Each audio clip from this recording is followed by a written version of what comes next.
Good morning, everyone. This remote meeting of the Climate and Energy Finance and Policy Committee is called to order, and we'll begin with taking the roll. Chair Long. Present. Vice Chair Acom. Present. Minority Lead Swazinski. Present. Representative Bierman. Present. Representative Bowe. Representative Bowe.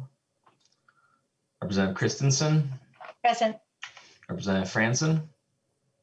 Present. Representative Grunhagen. Present. Representative Hollins. Present. Representative Hornstein. Present. Representative Igo. Present. Representative Lee. Lee present. Representative Lippert. Present. Representative Lislegard. Lislegard present. Representative Meckland. Present. Representative Munson, I think is still excused, and then Representative Stevenson. Present. A quorum is present. All right. Well, we are on day 4 of our Omnibus bill hearing and day 2 of our amendments. And so I will hand the gavel back over to Vice Chair Acom. Thank you, Mr. Chair. And we made good progress yesterday. And I think we ended off with amendment number 30 or A30. So we'll start with that today and continue on. And after that, we'll go to the A31. So who will be offering the A30 this morning? Madam Chair, I think I should move the bill once again, and then we'll get back to the amendments. You know, thank you. I appreciate process and people who remember the details. So thank you, Mr. Chair. Would you like to move here? Yes, I will, Madam Chair. Thank you. I'll move that House File 2110 be re-referred to the Committee on Ways and Means. Okay, thank you. So now we'll move on with the amendments again. Sorry about that. Process is always very important. So beginning with the A30, who will be offering the A30 this morning? Thank you, Madam Chair. This is Representative Swazinski. I'll be moving that. I think you're doing just a fine job.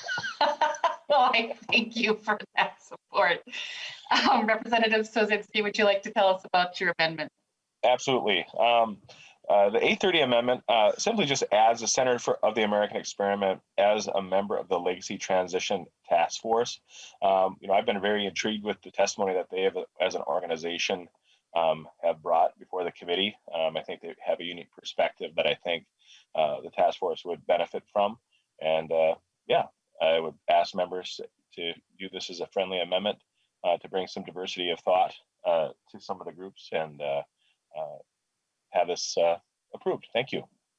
Thank you, Representative Swazinski. Any discussion to the amendment, Representative Long? Thank you, Madam Chair. I oppose the amendment. I don't believe there's a need to designate a specific organization to have membership on the task force.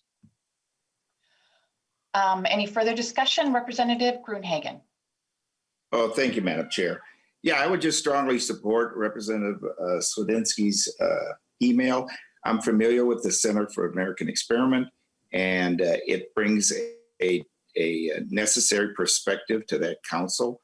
And I would sincerely appreciate the chair supporting this, because I think you need to hear two sides of every argument in order to make a proper decision. Thank you, Madam Chair. Seeing no further discussion on the amendment, all those in favor say aye. Aye. All those opposed say nay. No. The amendment is not approved. And so next we have the A31, and after that we will do the A32. Who will be offering the A31 this morning? Thank you, Madam Chair. This is Representative Swazinski. I'll be moving the A31 Amendment. Great. Representative Swazinski, would you like to tell us about your amendment? Absolutely. Thank you. This amendment deletes natural gas throughout the reduction language in the bill. And, I think that's we've had discussions on this. It may be a soft base load energy, but it is base load energy. And I think any move to reduce that can potentially leave us out in the cold. And so I would just ask that members support this amendment, and thank you. Thank you, Representative Swazinski. Any discussion to the amendment? Representative Long. Thank you, Madam Chair. I oppose the amendment. The purpose of the Natural Gas Innovation Act is to shift natural gas to other sources, and so this I think is just a statement of that policy goal, and I would support keeping it in and oppose the amendment. Seeing no further discussion on the amendment, all those in favor say aye. Aye. All those opposed say nay. No. The amendment is not approved. Next, we have the A32 amendment, and after that, we will do the A33. Who will be offering the A32 this morning? Representative Gruenhagen. Thank you, Representative Gruenhagen. Would you like to tell us about your amendment? Yeah, thank you, Madam Chair. Yeah, what the amendment does, it bans foreign ownership of solar gardens here in the state of Minnesota. According to Xcel Energy, of information that was presented, 13% of solar gardens in the state of Minnesota are actually owned by Minnesota companies or individuals. 20% of our solar gardens are owned by international companies and individuals. Okay, so we have more ownership of solar gardens by international. Now, according to the same testimony, the Commerce Department is artificially inflating the cost of solar by up to 3 times higher, from 4 cents up to about between 11 cents, even over 12 cents in the last 4 years since 2013. So we're artificially inflating the cost of solar energy, according to Xcel Energy. And then, so all Xcel Energy customers are paying higher prices. And then, since they're paying higher prices, then they're subsidizing profits for international individuals and corporations. As long as Minnesotans are paying higher prices, I think the least we can do is make sure that those profits, the majority stay in Minnesota or in at least the United States. So I would urge support of this amendment. And I'd ask for a roll call on this. Thank you. A roll call being requested. There will be a roll call. Thank you, Representative Gruenhagen. Any discussion to the amendment? Representative Long. Thank you, Madam Chair. I oppose the amendment. As drafted, this would prevent any company that is publicly traded and has an individual who lives overseas as one of their shareholders from owning a community solar garden, and that would include Xcel Energy, which does own community solar gardens. So I don't believe this would meet the goals of the author. And I'll just point out too that on the cost comparison, Representative Gruenhagen, you're comparing apples to oranges if you're talking about wholesale prices for solar and the community solar program, which really is most comparable to rooftop solar and to retail programs. And when you make that comparison, community solar is significantly cheaper. Seeing no further discussion, Representative Gruenhagen, go ahead. Well, my response is, if that's a conflict, I'm sure the chair could modify the amendment inside of the bill. But the fact remains that 20% is owned by international corporations and individuals. And Xcel Energy customers, according to the representatives of Xcel Energy that's testified in our committee, are paying artificially inflated prices by the Commerce Department. So Minnesotans are paying inflated prices for solar, and they're profiting foreign companies and individuals. I think that's a travesty. So I again urge support of the amendment. Thank you, Madam Chair. Thank you, Representative Gruenhagen. The clerk will take the roll and the chair votes no. Representative Long. No. Minority Leader Swedzinski. Yeah. Representative Bierman. No. Representative Bowe. Aye. Representative Christensen. No. Representative Franson. Franson, yes. Representative Gruenhagen. Yes. Representative Hollins. No. Representative Hornstein. No. Representative Igo. Yes. Representative Lee. Lee, no. Representative Lippertz. Lippert, no. Representative Lislegard. Lislegard, no. Representative Meckland. Macklin, yes. Representative Munson's excused, and Representative Stevenson. No.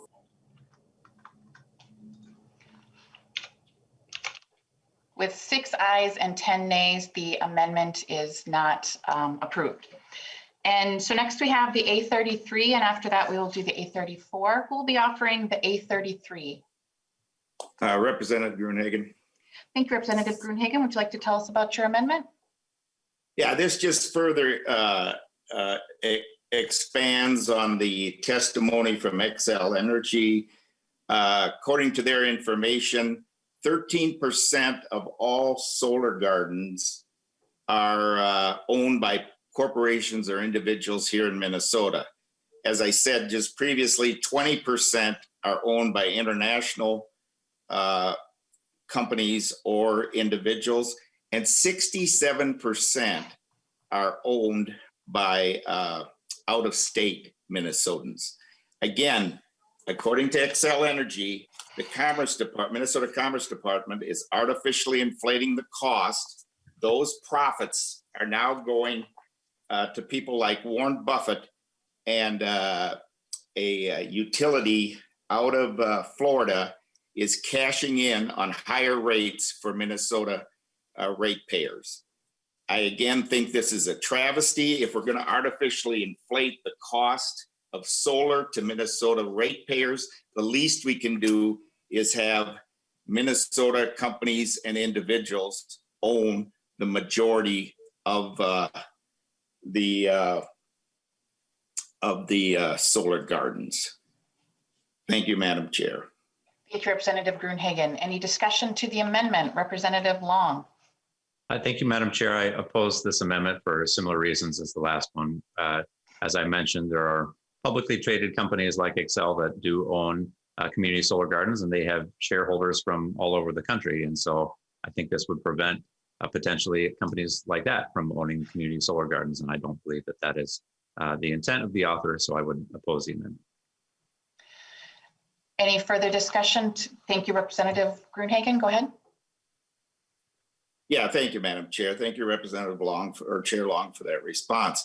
However, it still stands. We're charging inflated prices to the ratepayers of Minnesota.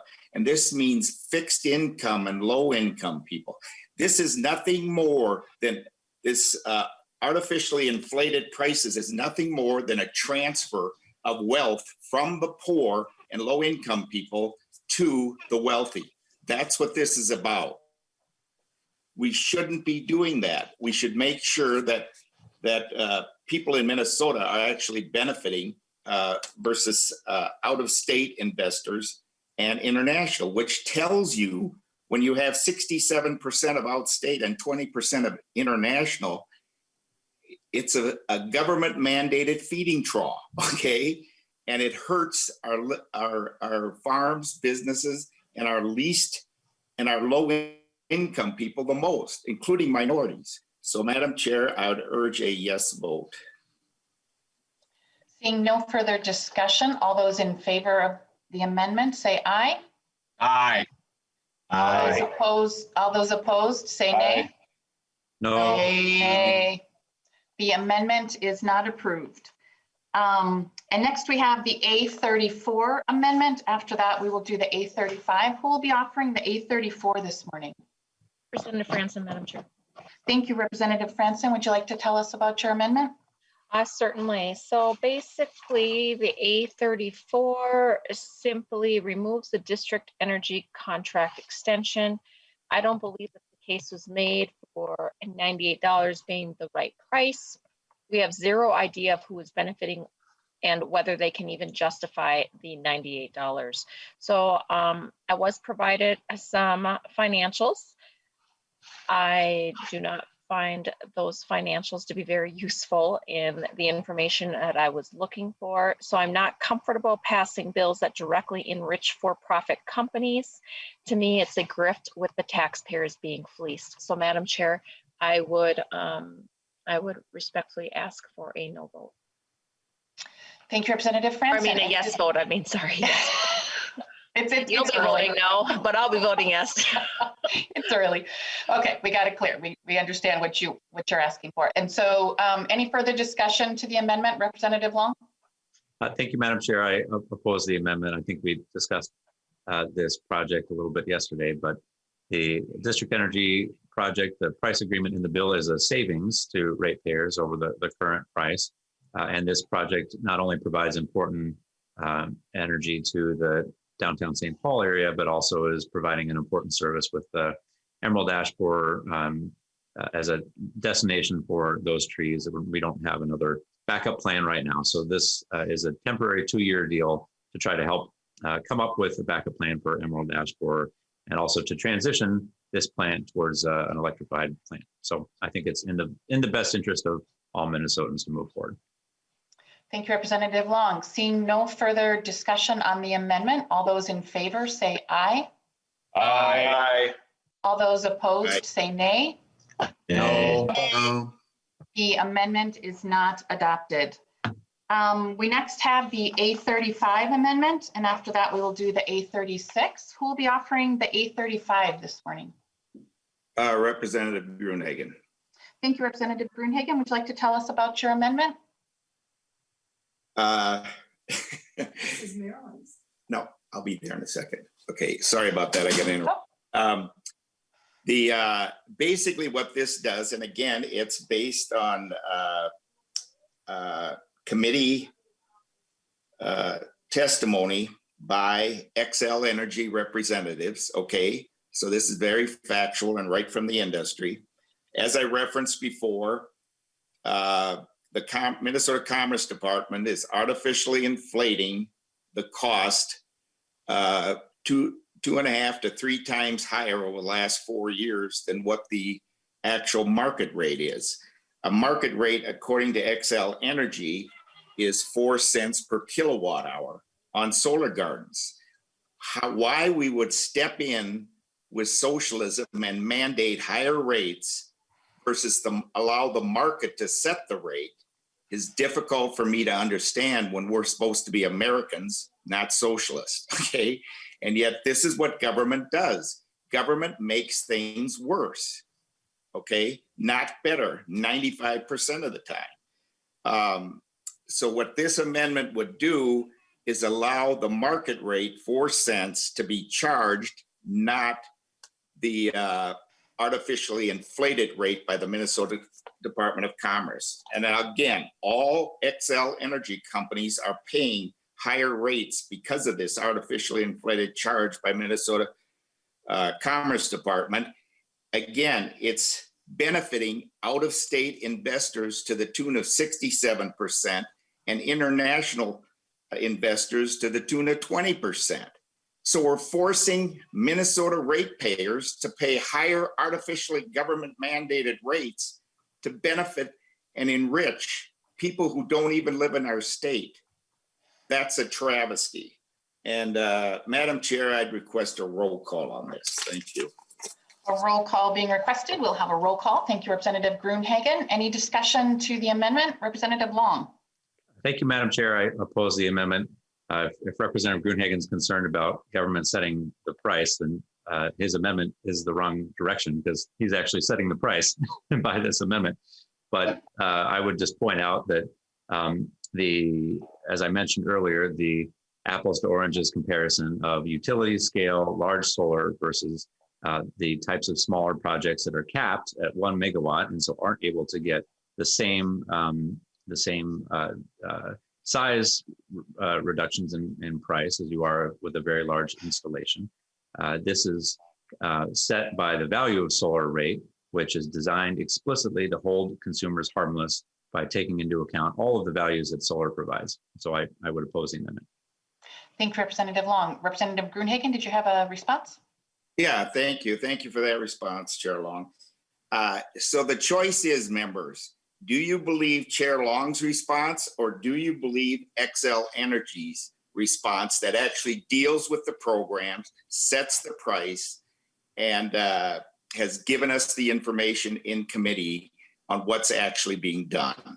I tend to believe the people who actually work with it versus a committee member who has an agenda with a omnibus bill. So please vote yes on this. And again, I'd request a roll call. Thank you, Madam Chair. We have, let's see, Representative Swazinski, did you have a response? Yes, thank you, Madam Chair. I actually agree with Representative Long with his concern about setting the price on, or along that same lines. I do believe that it's actually going in the right direction as far as lowering the price. If maybe we could change the language a little bit to allow it to maybe cap it at 4, and then still allow it to go down, maybe improve. But I still think it's better than what's currently there, and I think folks would be good to support the Gruenhagen Amendment. Thank you, Representative Swedzinski. Next, we have Representative Stevenson. Thank you, Madam Chair. And I'm trying to not speak very often, and we have an enormous number of amendments to process, but sometimes I just can't resist. And in particular, I just wanted to note Representative Gruenhagen's adamant plea to the committee that we should trust the industry's comments was really striking to me, because I wish he would put that much faith in the statements of Xcel Energy and other utilities when they talk about how wind is the cheapest, most reliable source of energy on the market today. And it's not just their words, it's their actions. That's where those utilities are placing their bets financially. And his own utility, Great River Energy, which supplies the co-op, recently retired Coal Creek because they were losing hundreds of millions of dollars operating that coal facility. So, if we're going to take these utilities at their words, we should also look at what their actions are, and they demonstrate that wind and solar is the cheapest forms of energy. Thank you, Representative Stevenson. Representative Gruenhagen. Yeah, thank you. Thank you for those responses. I would just strongly disagree. I did want the word market rate in there, however, it got drafted at 4 cents. And so it had deadlines, so that's why it's at 4 cents. But I actually would like market rate, because obviously if it would go lower than 4 cents, then we would want ratepayers to pay that amount. Be that as may, that's a technical modification that could be made, even if you accept the amendment. Secondly, the wind and the solar, by Representative Stevens' comments, that's because the government is mandating all this stuff. They have no choice legally, okay? They wouldn't be doing it otherwise. We increase the regulations on clean coal-fired power plants. We increase the regulations on almost everything, and yet we subsidize the dollars with wind and solar. And the result is that I'm not against writing off business investment as a tax deduction, if you call that a subsidy. But when you give millions of dollars of subsidy, which this omnibus bill does to a particular form of energy, and that's just not my opinion, that's the opinion of Minnesota Chamber of Commerce and some of the other ones I referenced before, that is not equal fair competition. I'm for equal fair competition, not government mandating one form of energy and discriminating against others when it's perfectly clean and would reduce carbon, such as hydro and nuclear. Thank you, Madam Chair. Seeing no further discussion, the clerk will take the roll and the chair votes no. Representative Long. No. Minority Leader Swedzinski. Yeah. Representative Bierman. No. Representative Bowe. Aye. Representative Christensen. No. Representative Franson. Yes. Representative Gruenhagen. Yes. Representative Hollins. No. Representative Hornstein. No. Representative Igo. Yes. Representative Lee. Lee, no. Representative Lippert. Lippert, no. Representative Lislegard. No. Representative Meckland. Yes. Munson's excused. Representative Stevenson. No. There being 6 ayes and 10 nays, the amendment is not adopted. Next, we have the A36 Amendment, and then we will do the A37 Amendment. Who will be offering the A36 this morning? Thank you, Madam Chair. Representative Meckland will be offering the A36. Thank you, Representative Meckland. Would you like to tell us about your amendment? Thank you, Madam Chair. I would. In numerous conversations with the local co-ops, The co-op started doing these energy conservation programs long before the state mandated them to do so, which had resulted in them taking a lot of the low-hanging fruit. And what they're asking for is the ability to modify or be exempted from some of these programs, or at least be able to prove that they're making good faith efforts, but it's getting harder and harder. The first 20%, you've heard it a million times, the first 20% is the easy and the last 20% is the hardest. So really what all this is trying to do is give them some relief and make it a little bit more of a fair playing field, since they began doing this long before the state mandated them to do so. Thank you, Madam Chair. Thank you, Representative Meckland. And I just want to let you know your audio was kind of cutting in and out at the end. I think we heard you, but just to give you a heads up on that. Any further discussion to the amendment, Representative Long? Thank you, Madam Chair. I oppose the amendment in terms of what the municipal and cooperative utilities want. That's very clear. They support the eco bill as drafted. And they, in fact, just sent a letter to that effect yesterday to all members because we have the bill coming up on Tuesday. So this is a negotiated agreement that they support, and I would urge members to vote no on the amendment. Thank you, Representative Long. Seeing no further discussion on the amendment, all those in favor say aye. Aye. Aye. Those opposed say nay. Nay. No. The amendment is not adopted. We next have the A37 Amendment. Who will be, and then after that, we're going to do the A5. Who will be offering the A37? I would like to move the A37, Madam Chair. This is Representative Igo. Thank you, Representative Igo. Can you tell us about your amendment? Absolutely, yes. So this amendment, I think, is a no-brainer amendment, and what it's going to do is have the health of the state's existing mining and logging industries taken into effect when we're talking about policy like this. So when we are talking about renewable energy standards and clean energy first and all these different ideas, we need to remember that we have a backbone of industry that exists in greater Minnesota, particularly in my district of 5B and northeastern Minnesota as a whole. And we need to make sure that these policies aren't going to increase energy costs, because if they do, frankly, it's going to shutter the mines and paper mills that exists in northeastern Minnesota. And that's going to put the families of my district out of jobs, and it's going to be another depression for northeastern Minnesota, and I don't want to let that happen. So I'm going to hope that this amendment can be taken as friendly by the chair, and that we can add this to the bill, because I really think this is something we need to think about when we're making policy, so that we aren't driving jobs out of my region and killing my region. Thank you. Thank you, Representative Igo. Any discussion to the amendment, Representative Long? Thank you, Madam Chair. I oppose the amendment. I appreciate its intent, and I also agree that we should be making sure that we are keeping energy rates low for businesses like the mining and logging industry. And fortunately, the bill already has that consideration in it. It requires reliability and affordability to be part of the determination. And I think that achieves the goals that the author has with this amendment. And I see Representative Liz Lagarde would like to make a comment. Well, thank you, Madam Chair. And I would just like to comment to my dear friend and colleague from the West.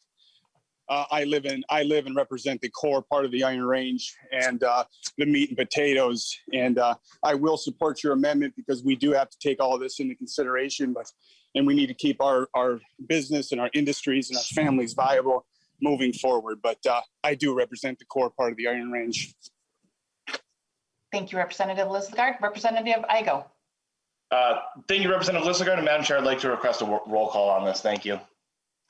A roll call being requested. We will have a roll call. Seeing no further discussion, the clerk can take the roll, and the chair votes no. Representative Long. No. Minority Leader Swazinski. Aye. Representative Bierman. No. Representative Bowe. Aye. Representative Christensen. No. Representative Franson. Yes. Representative Grunhagen. Yes. Representative Hollins. No. Representative Hornstein. No. Representative Igo. Yes. Representative Lee. Lee, no. Representative Lippert. Lippert, no. Representative Liz Lagarde. Liz Lagarde, yes. Representative Meckland. Meckland, yes. Representative Stevenson. No. There being 7 ayes and 9 nays, the amendment is not adopted. Next, we have the A5 amendment, and after that, we will do the A27. Representative Igo, are you doing the A5 as well? Yes, I'll move the A5 as well, Madam Chair. Thank you, Representative Igo. Would you like to tell us about your amendment? Yeah, thank you. So this amendment reads, it would consider utilities good faith to obtain iron, copper, and nickel from Minnesota sources when we're constructing facilities to meet the standards. So I just want to talk about how important that is, and we started talking about it yesterday, but if we as a state don't start leading and responsibly sourcing minerals, these critical minerals, right, that we have here in northeastern Minnesota, we are going to create and further destroy our environment. I know that the hope of this committee, the Climate and Energy Committee, is to make reasonable change, right, to make a difference. And if we're going to incentivize mandates and policy that's going to increase our need for copper, nickel, and iron to build this technology of the future, all we're doing is increasing demand. In other parts of the world, like we talked about, have no environmental standards, have no labor standards. And we're going to further destroy communities around the globe while saying that we're being leaders. And I cannot morally let something like this happen when we can have the ability to do it here. In northeastern Minnesota, we've been mining safely for over 100 years, right? And we're doing it the right way. I would ask that members of this committee this summer, please come up and visit me in northeastern Minnesota, see these mines, see what we've been doing, and you'll understand that we've been doing it the right way and we continue to do it the right way. And we want to do that because we know we can do it safely, we know we can do it responsibly, and most importantly, we can do it positively. And this way, we're not going to further, we talked about human rights violations, we're not going to have children mining in the Congo, mining in Madagascar, and other parts of the world where they're slaves. And every time we fill up, we had the ocean liner block the Suez Canal. Those ocean liners pump hundreds of millions of tons of CO2 into the atmosphere. So when we're increasing the demand to bring these critical minerals from across the oceans from foreign shores, we are putting more CO2 and damaging the environment faster than if we were to do it here safely, where all of us in this committee can keep an eye on it. So I really, really hope we can take this amendment and take some steps to really start looking at the copper, nickel, and iron that we have here in Minnesota and can use those critical minerals. Thank you. Thank you, Representative Igo. Any discussion to the amendment? Representative Long.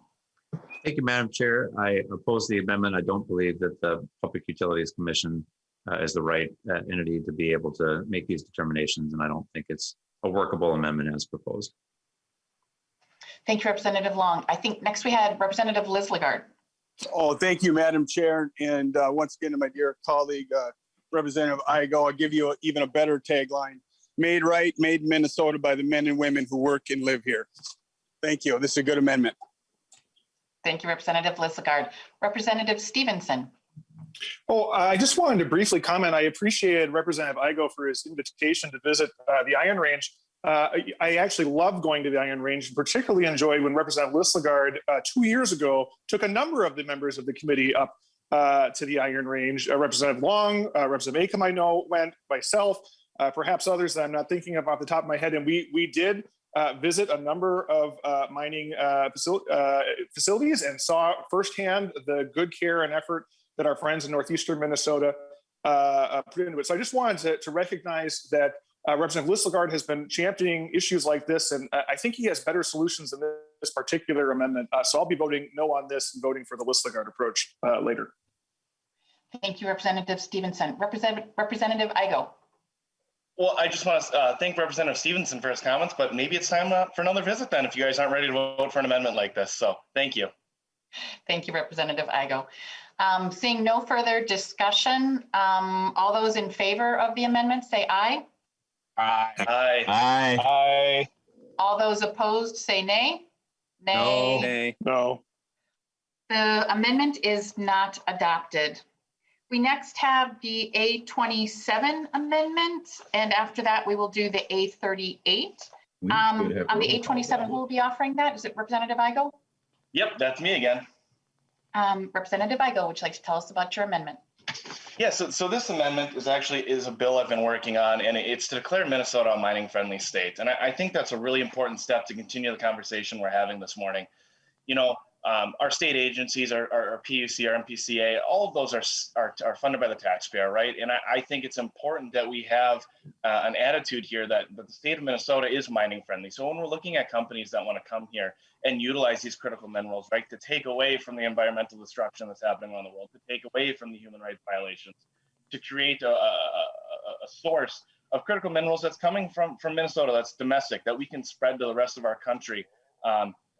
to be leaders, right? We talk about that a lot in this committee. And I think that if we need to adopt this tone so that our state agencies remember that our job is to work together to find the solutions, not keep business out. And I really do think that this is a friendly amendment once again. I hope we can get behind this because this is really a great bill. And I have this bill as co-sponsors from around the state of Minnesota, bipartisan support. Representative Lissicard is a part of this bill with me. Let's move this bill. Let's make a change, and let's say we are going to be mining friendly here in the state of Minnesota and stop trying to push it out. I'm going to be requesting a roll call on this, and I really would encourage everyone's support. Thank you. Thank you, Representative Igo. A roll call being requested. We will have a roll call. So any discussion to the amendment? Representative Long. Thank you, Madam Chair. Thank you, Representative Igo, for the amendment.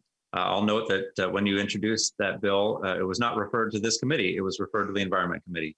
And that's because it is not in this committee's jurisdiction. And so because of that, I don't believe it belongs in the Energy and Climate Omnibus bill. So while I think I agree that mining is an important part of our state and our economy, I don't believe that the particular amendment you're offering is within our committee's jurisdiction. So I ask members to oppose it. Thank you, Representative Long. Representative Swedzinski. Hey, thank you, Madam Chair. I support Representative Igo's amendment. I think, wherever we can make a statement of supporting jobs in a part of our state is a positive thing. And mining is obviously a big part of our economy. Logging is a big part of our economy. It doesn't take long to realize with lumber prices the way they are across the country, what an important aspect they play. And, our natural resources are a real gift that we have in our state of Minnesota, domestic, locally grown, locally mined. And, I think, while it's maybe not the best fit, potentially, as Representative Wong said, I don't think it hurts anything to actually put it in this bill and just make a commitment to Northeast Minnesota. Thank you, Representative Swedzinski. Representative Gruenhagen. Oh, thank you, Madam Chair. Yeah, I would also speak in strong support of Representative Igo. I just add a couple of years ago, or several years ago, the University of Minnesota Geological Department estimated the value of the minerals in northern Minnesota at a minimum, members, $2 trillion, not billion, $2 trillion. We're one of the richest states in the nation. And yet, because of our environmentalist anti-business and mining laws, we can't get at it. We could fund our schools properly, our roads and bridges, and we could lower our property taxes and our income taxes if we simply tapped in environmentally friendly way to these mineral resources, both twin metals and I forget the other company that had been working on this year after year after year, and yet they've had lawsuit, and delay after delay, create thousands of jobs. We need to protect the Boundary Waters Canoe area. Nobody's talking about that, okay? But there is plenty of area that we can tap into these minerals, and the way they do modern mining, they can go down and sideways. They don't have to dig huge holes on it. So members, think about that. Think about your constituents. Think about the low-income people and the things we could do for those neighborhoods. When we're sitting on one of the richest mineral deposits in the world. Instead, we're sending billions of dollars to foreign countries like China, who tend to be our adversary in so many areas. So we're enriching our enemies, and we're not tapping into the resources we have here. And Minnesota could be the bright shining star of the North with the amount of mining resources we have. So I strongly urge members to support this amendment. Thank you, Madam Chair. Thank you, Representative Gruenhagen. Next, we have Representative Lissicard. Thank you, Madam Chair. And just to help Representative Gruenhagen, that is PolyMet that you were referring to. PolyMet is at the very facility that my grandfather helped build in the 1950s. So I'm fully aware of all of it. And I fully support it. You know, I don't support mining because it's the popular thing to do or the political thing to do. I do it because it's who I am. It's where we're from, and it's the right thing to do. And we can do it right. We should not be exporting our jobs and our conscience overseas to countries that don't have it, right? We know all the taglines. What this amendment does is it basically just putting a stamp on our belief that we can be leaders in this state, doing the right thing the right way. So, Representative Igo, this is a great amendment. That's why I signed on right away, and I just think it makes a statement. I do understand what Chair Long is saying, that it's supposed to go to the environment, but you know what? I don't really care what committee can go to taxes for all I care, because you know, I love it, and I'm going to support it. Thank you, Representative Lislegard. Representative Igo. Thank you, Madam Chair. And I just want to say thank you for those positive comments, and just kind of to add on what Representative Gruenhagen was saying, you know, apart from how much money this could add to our state, these are family wage jobs. And I think the biggest testimony I want to leave everyone with is, you know, I come from a region of the state where, you know, our population is shrinking, right?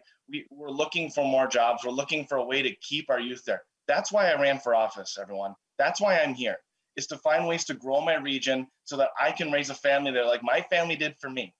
And that's where my passion comes from. That's where this amendment is coming from, so that we as a state can start taking an approach and realizing that greater Minnesota matters, northeastern Minnesota matters, the range matters. So please support this amendment. Give the next generation hope that we're going to give them industries that are going to provide family wage jobs and a great living in the Northwoods. Thank you. Thank you, Representative Igo. Representative Gruenhagen. Oh, thank you, Madam Chair. Yeah, I don't like to speak after the chief author of the amendment, but I just wanted to add something I forgot to add. This comes from DFL longtime members here in the House. This information does, that was shared with me regarding Northern Minnesota. And I completely agree with Representative Igo's and Lislegard's comments. This should be a bipartisan amendment and a bipartisan effort here. And let's do it environmentally friendly.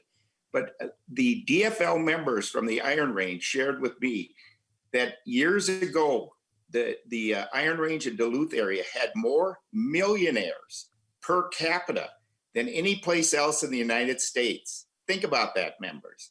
More millionaires per capita in northern Minnesota years ago than any place else in the United States. Of course, you go up to Duluth and you drive along the lake and you see those houses that were built. You understand why. We can return to this, members, and we can do it in an environmentally safe way, but it needs to be bipartisan and where we can work together. Accepting this amendment is a step in the right direction. And again, I appreciate Representative Igo's offering it, and also the comments by Representative Lislegard. Please vote yes. Thank you, members. Thank you, Representative Gruenhagen, and my apologies about the order. That was my mistake. So sorry about that, Representative Igo. So seeing no further discussion, a roll call being requested. The chair votes no. Representative Long. No. Minority Leader Swazinski. Yes. Representative Bierman. No. Representative Bowe. Yes. Representative Christensen. No. Representative Franson. Yes. Representative Gruenhagen. Yes. Representative Hollins. No. Representative Hornstein. No. Representative Igo. Yes. Representative Lee. Lee, no. Representative Lippertz. Lippert, no. Representative Lislegard. Lislegard, yes. Representative Mecklenz. Mecklen, yes. Representative Munson is excused. Representative Stevenson. No. There being 7 ayes and 9 nays, the amendment is not adopted. We next have the A43 Amendment. Who will be offering the A43?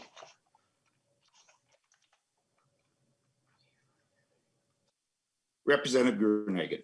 Oh, thank you, Representative Gruenhagen. And I again, my apologies. I don't think I announced that one in advance, so I didn't give you a heads up. So thank you, Representative Gruenhagen. Would you please tell us about your amendment?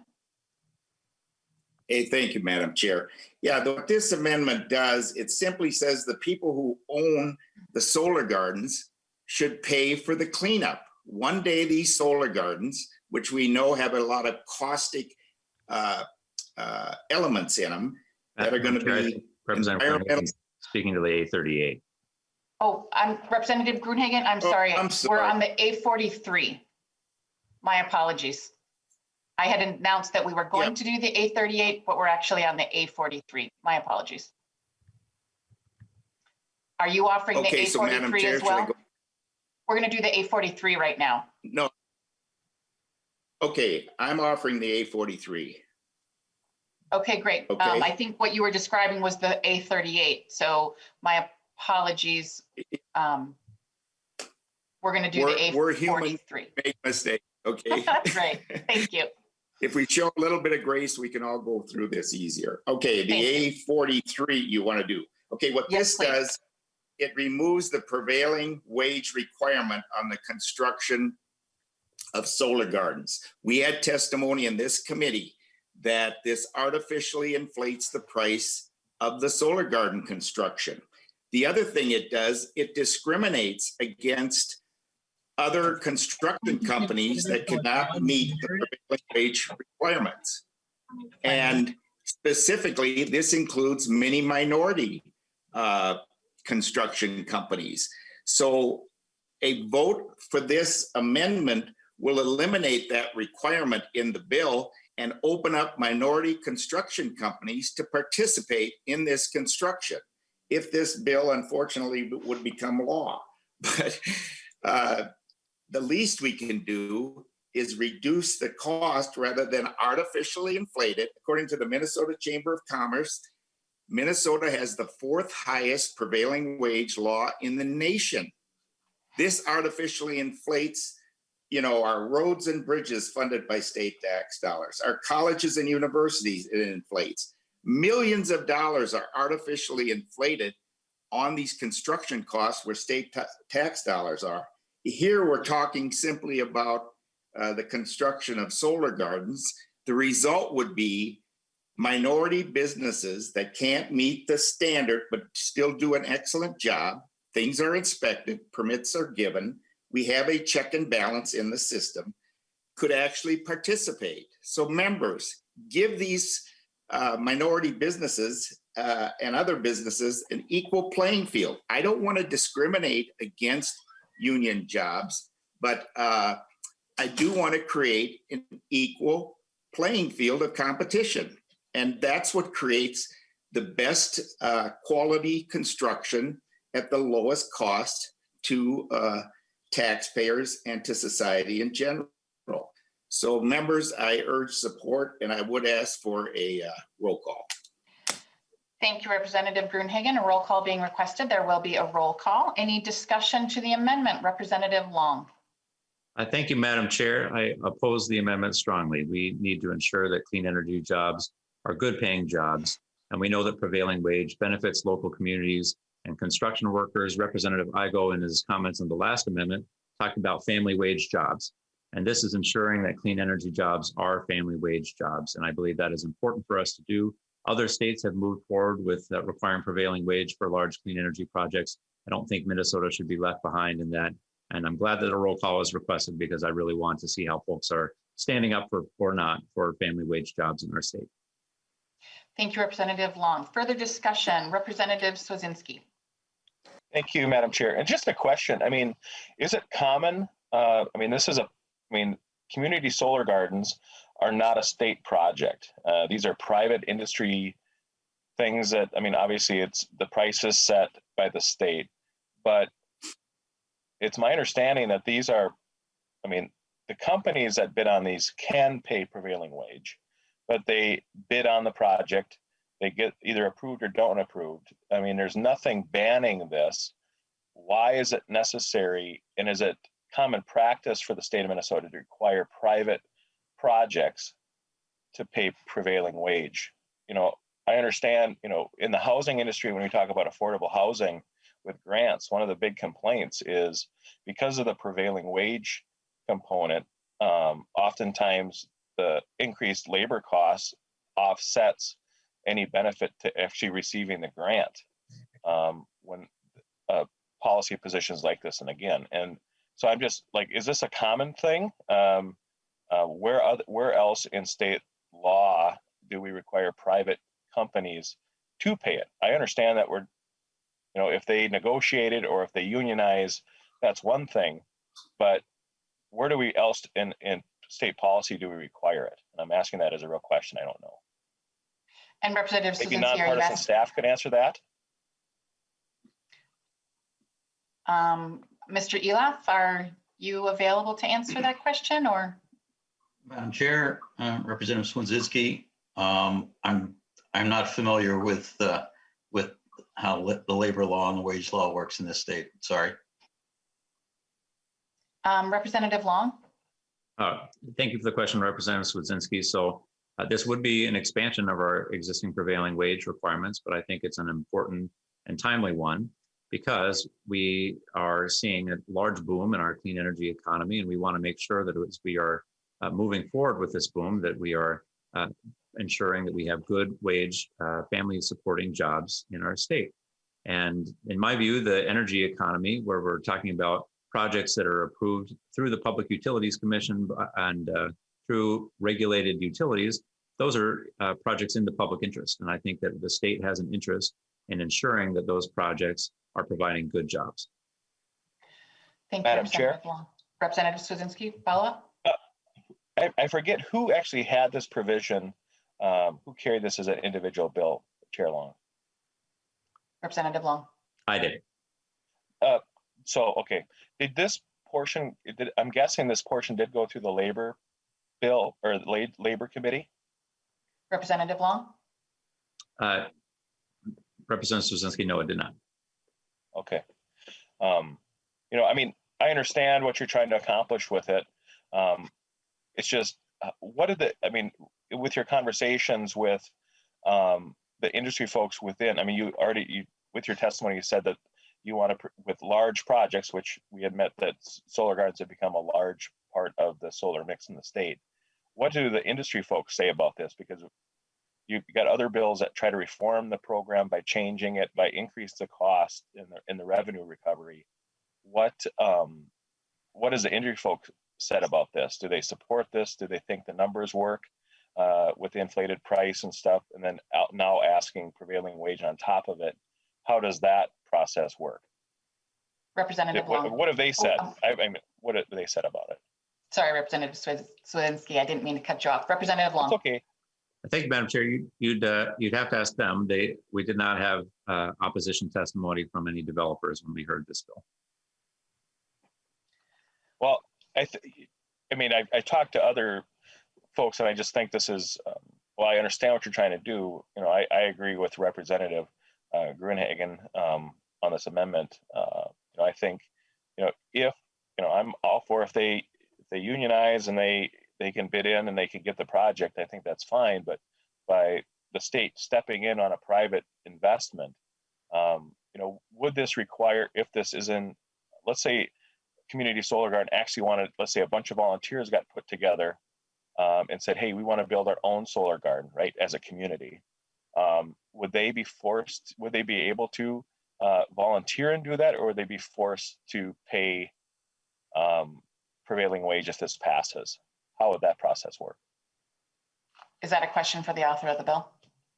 Yes, not the amendment, but the bill as it sits. Yeah. Representative Long. And then we're going to have to move on. We've got a few other people who'd like to speak on this.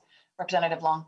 Thank you, Madam Chair. So the provision that we're referring to, this was not a part of the community solar garden provision. This is a part of the 100% clean energy, and it's applying to large renewable energy projects that are approved by the Public Utilities Commission. Thank you, Representative Long. Let's go on to Representative Liz Lagarde.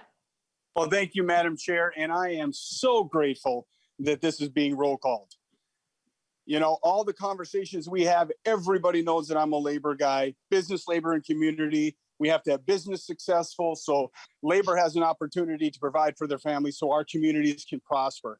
This is the right bill moving this industry forward. This is non-negotiable. If you support working class people, you will support this or you will oppose this amendment. We need to support the working class people. I will be watching this vote to see who is standing with working class people and who is not. Thank you, Representative Liz Lagarde. Next, we have Representative Bowe. Thank you, Madam Chair. And being on City Council for many years, I can tell you that a lot of cities struggle with the prevailing wage requirements. Those requirements tended to drive up the costs of their projects that they had to do. And frequently that meant either scaling back those projects or perhaps postponing them for another time. And that put them behind on infrastructure improvement goals and things like that. So from that standpoint, it has an impact. So when you take that forward then to this now, which is more of a private sector situation, prevailing wage requirements, I believe, will drive up the costs of these projects, which we will all pay for. So that's my concern about it. I want good livable wages for everyone, but we all then have to pay the increased costs that this will bring to these projects throughout our state. Thank you. Thank you, Representative Bowe. Representative Franson, do you want to give a quick comment before then we finish up with Representative Gruenhagen? Thank you, Madam Chair and members. So I'm glad that we're talking about the wage issue here with these solar panels here in America. But remember, those that are actually making the panels in places like China, they're using forced labor, slave labor, not getting paid, working under inhumane conditions. And this country, this state is profiting off of that. So yes, you can say that you want good wage supporting jobs in this state, but how many of you really care about the conditions of the people that are actually working on the panels? Thank you. Thank you, Representative Franson. Representative Gruenhagen, final comments? Oh, thank you, Madam Chair. Yeah, and thank you for the discussion, members. I think it's something that needs to be vetted.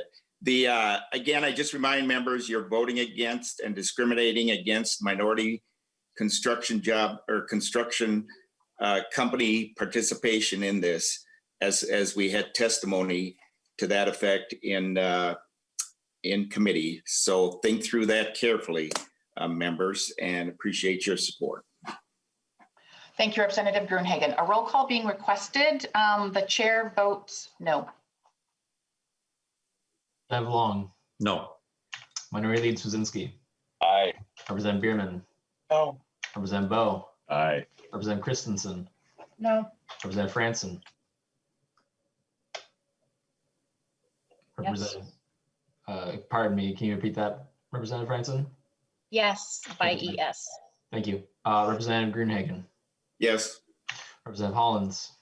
No. Representative Hornstein. No. Representative Igo. No. Representative Lee. Lee, no. Representative Lippertz. Lippert, no. Representative Liz Lagarde. No. Representative Meckland. Yes. Representative Munson is excused. Representative Stevenson. No. There being 5 ayes and 11 nays, the amendment is not adopted. Next, we have the A38 amendment, and then we will go to the A39, who will be offering the A38 today.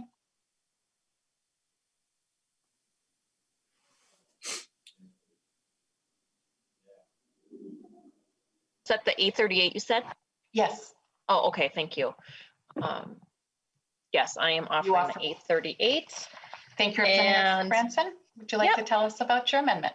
So the A38 sets up a fund. Members, as you know, I'm very concerned about the human rights issues that are taking place in other places of the world so that this country and the state can profit and achieve their green energy dreams. So I'd like to take things right from back, not my own opinions, because I believe that facts possibly can move people more than my own personal thoughts. So this is taken from a very recent article, February 10th, 2021, a Bloomberg article. Why is it so hard for the solar industry to quit Xinjiang? And I hope I'm pronouncing that right. Chinese solar companies are among 175 around the world that signed a non-binding pledge by a US trade group to avoid forced labor. It will be much harder for them to actually cut ties with Xinjiang, the Western China region facing increasing scrutiny for human rights abuses. Now, yesterday I did touch on some of them, women being raped.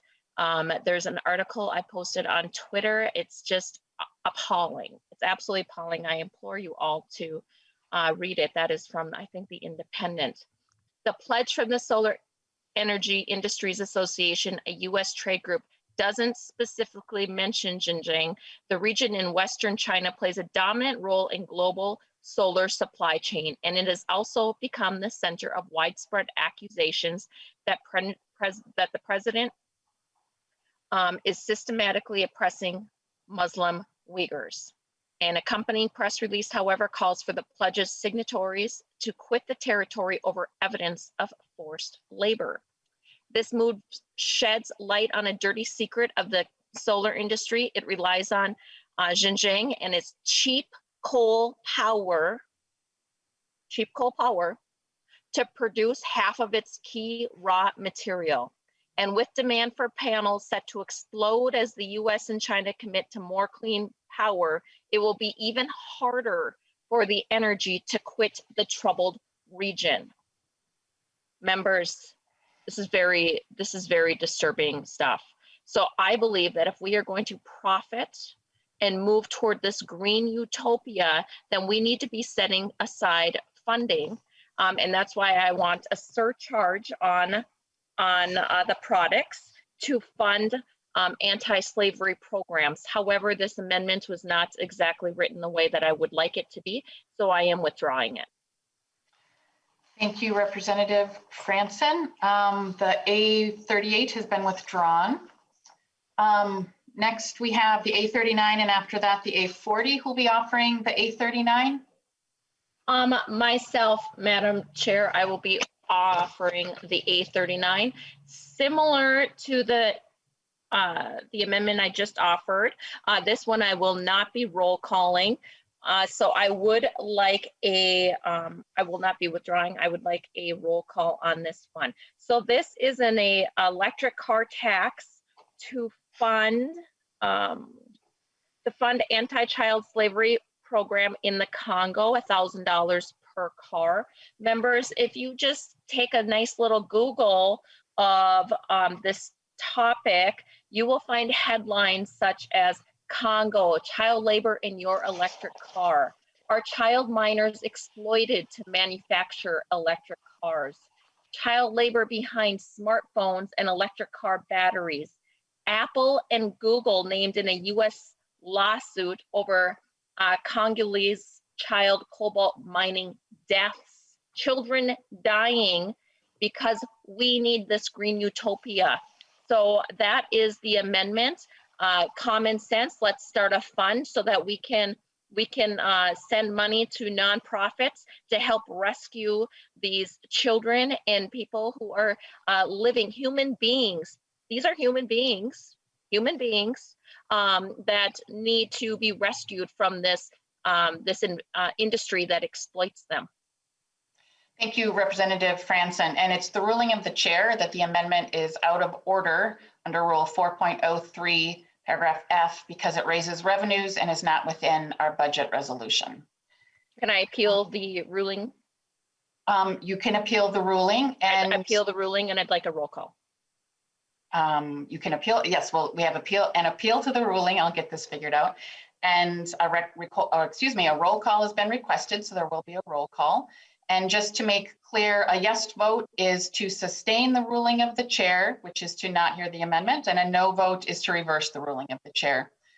Roll call being requested, the chair votes yes. Representative Long. Yes.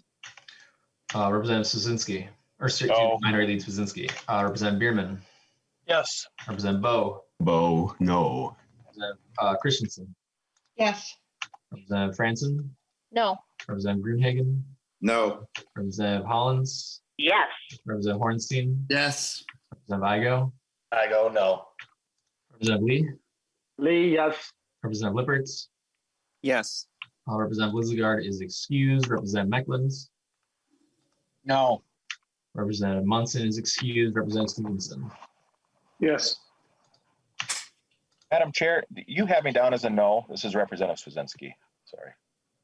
I believe so, yes. Yeah. I believe you are listed as a no. Thank you. Okay. Yes. Anyway, so I there goofed being, it up, so we're good. we get into habits, I understand. So there being 9 ayes and 6 nays, the ruling of the chair is sustained. The next amendment we have will be the A40, and after that, the A47. Who will be offering the A40? A40 goes to Franson, shocker, I'm sure. Thank you, Representative Franson. Please tell us about your amendment. Well, I can assume that this amendment is going to go the same path as the A39, but members, maybe it's just because you don't want to take a tough vote. Perhaps you really don't want to acknowledge the fact that your version of clean energy is dirty energy because it abuses human beings so that this country can move toward their utopia, a utopia that grifts off of human capital and unsuspecting people's wallets. Madam Speaker, or Madam Chair, I am going to withdraw this amendment, but don't worry, these will be back, I'm sure, on the House floor. Thank you, Representative Franson. Next, we have the A47 amendment, and following that will be the A48. Who will be offering the A47 this morning? Thank you, Madam Chair. I offer the amendment. Chris. Thank you, Representative Swedzinski. Thank you, Representative Swedzinski. Please tell us about your amendment. Thank you, Madam Chair. This is a solar garden reform amendment. This works to just reform the program to probably get it back into probably the condition that was probably originally sold to the legislature when it was initially passed. I'd appreciate a green vote. Thank you. Thank you, Representative Swedzinski. Any discussion on the amendment? Representative Long. Thank you, Madam Chair. I oppose the amendment. This really would decimate the most successful community solar program in the country.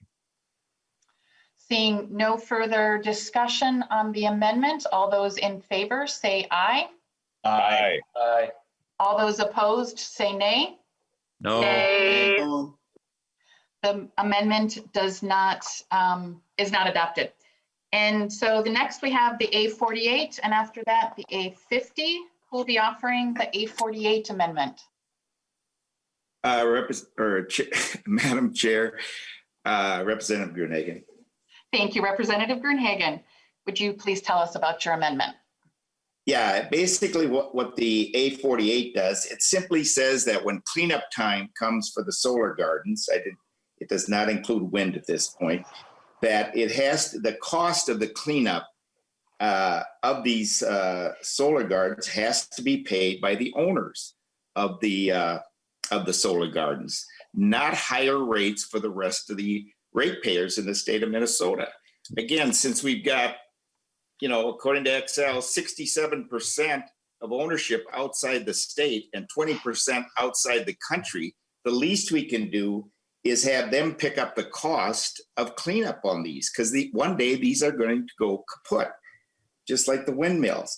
Now, I regret that I did not include prevailing wage requirement in this amendment, because as long as they're soaking the ratepayers, the least we can do is soak them with prevailing wage when the cleanup costs come, okay? And artificially inflated 15, 20, 25%. They deserve it, all right? People like Warren Buffett and the rest of them that are making hand over fist money at the expense of our Minnesota ratepayers. So, Madam Chair, I would strongly encourage out-of-state and international owners to pay the cost, not the ratepayers of the state of Minnesota, especially our low-income and minority families. Thank you, Madam Chair. I encourage a yes. Thank you, Representative Gruenhagen. Any discussion to the amendment? Representative Long. Thank you, Madam Chair. I oppose the amendment. The Pollution Control Agency is currently engaged in a stakeholder process with the industry on end-of-life issues, and I believe that's the appropriate place for this to move forward. Thank you, Representative Long. Seeing no further discussion on the amendment, all those in favor say aye. Aye. Aye. And all opposed say nay. No. Nay. The amendment is not adopted. We next have the A50, and after that, the A51. We'll be offering the A50 this morning.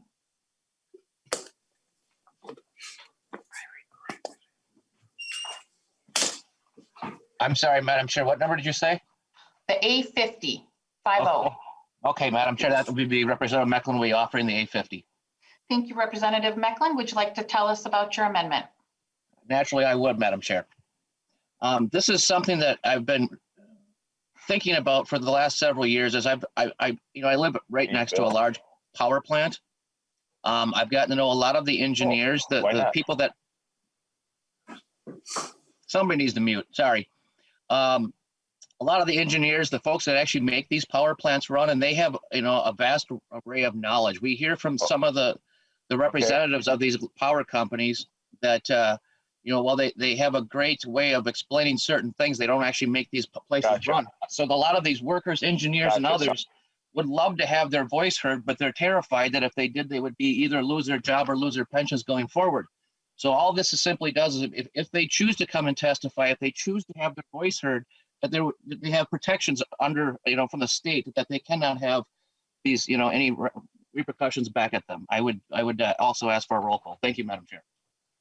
Thank you, Representative Mecklin. A roll call being requested. There will be a roll call. Any discussion to the amendment? Representative Long. Thank you, Madam Chair. Thank you for the amendment, Representative Mecklin. I do support whistleblower protections, but this is a brand new concept to me, and it's, as far as I know, was not introduced in the bill, or if it was, I never received a request for hearing for it. So it seems like with a policy change of this size, this would deserve further discussion. So at this point, I'd ask members to vote no, and perhaps we could discuss it further. Thank you, Representative Long. Seeing no further discussion on the amendment, the clerk will take the roll and the chair votes no. Representative Long. No. Minority Leader Swazinski. Yes. Representative Bierman. No. Representative Bowe. Yes. Representative Christensen. No. Representative Franson. Yes. Representative Grunhagen. Yes. Representative Hollins. No. Representative Hornstein. No. Representative Igo. Yes. Representative Lee. Lee, no. Representative Lippertz. Lippert, no. Representative Liz Lagarde's excused. Representative Meckland. Mecklin, yes. Representative Munson's excused. Representative Stevenson. No. There being 6 ayes and 9 nays, the amendment is not adopted. We next have the A51, A51, and after that, the A52. Who will be offering the A51 this morning?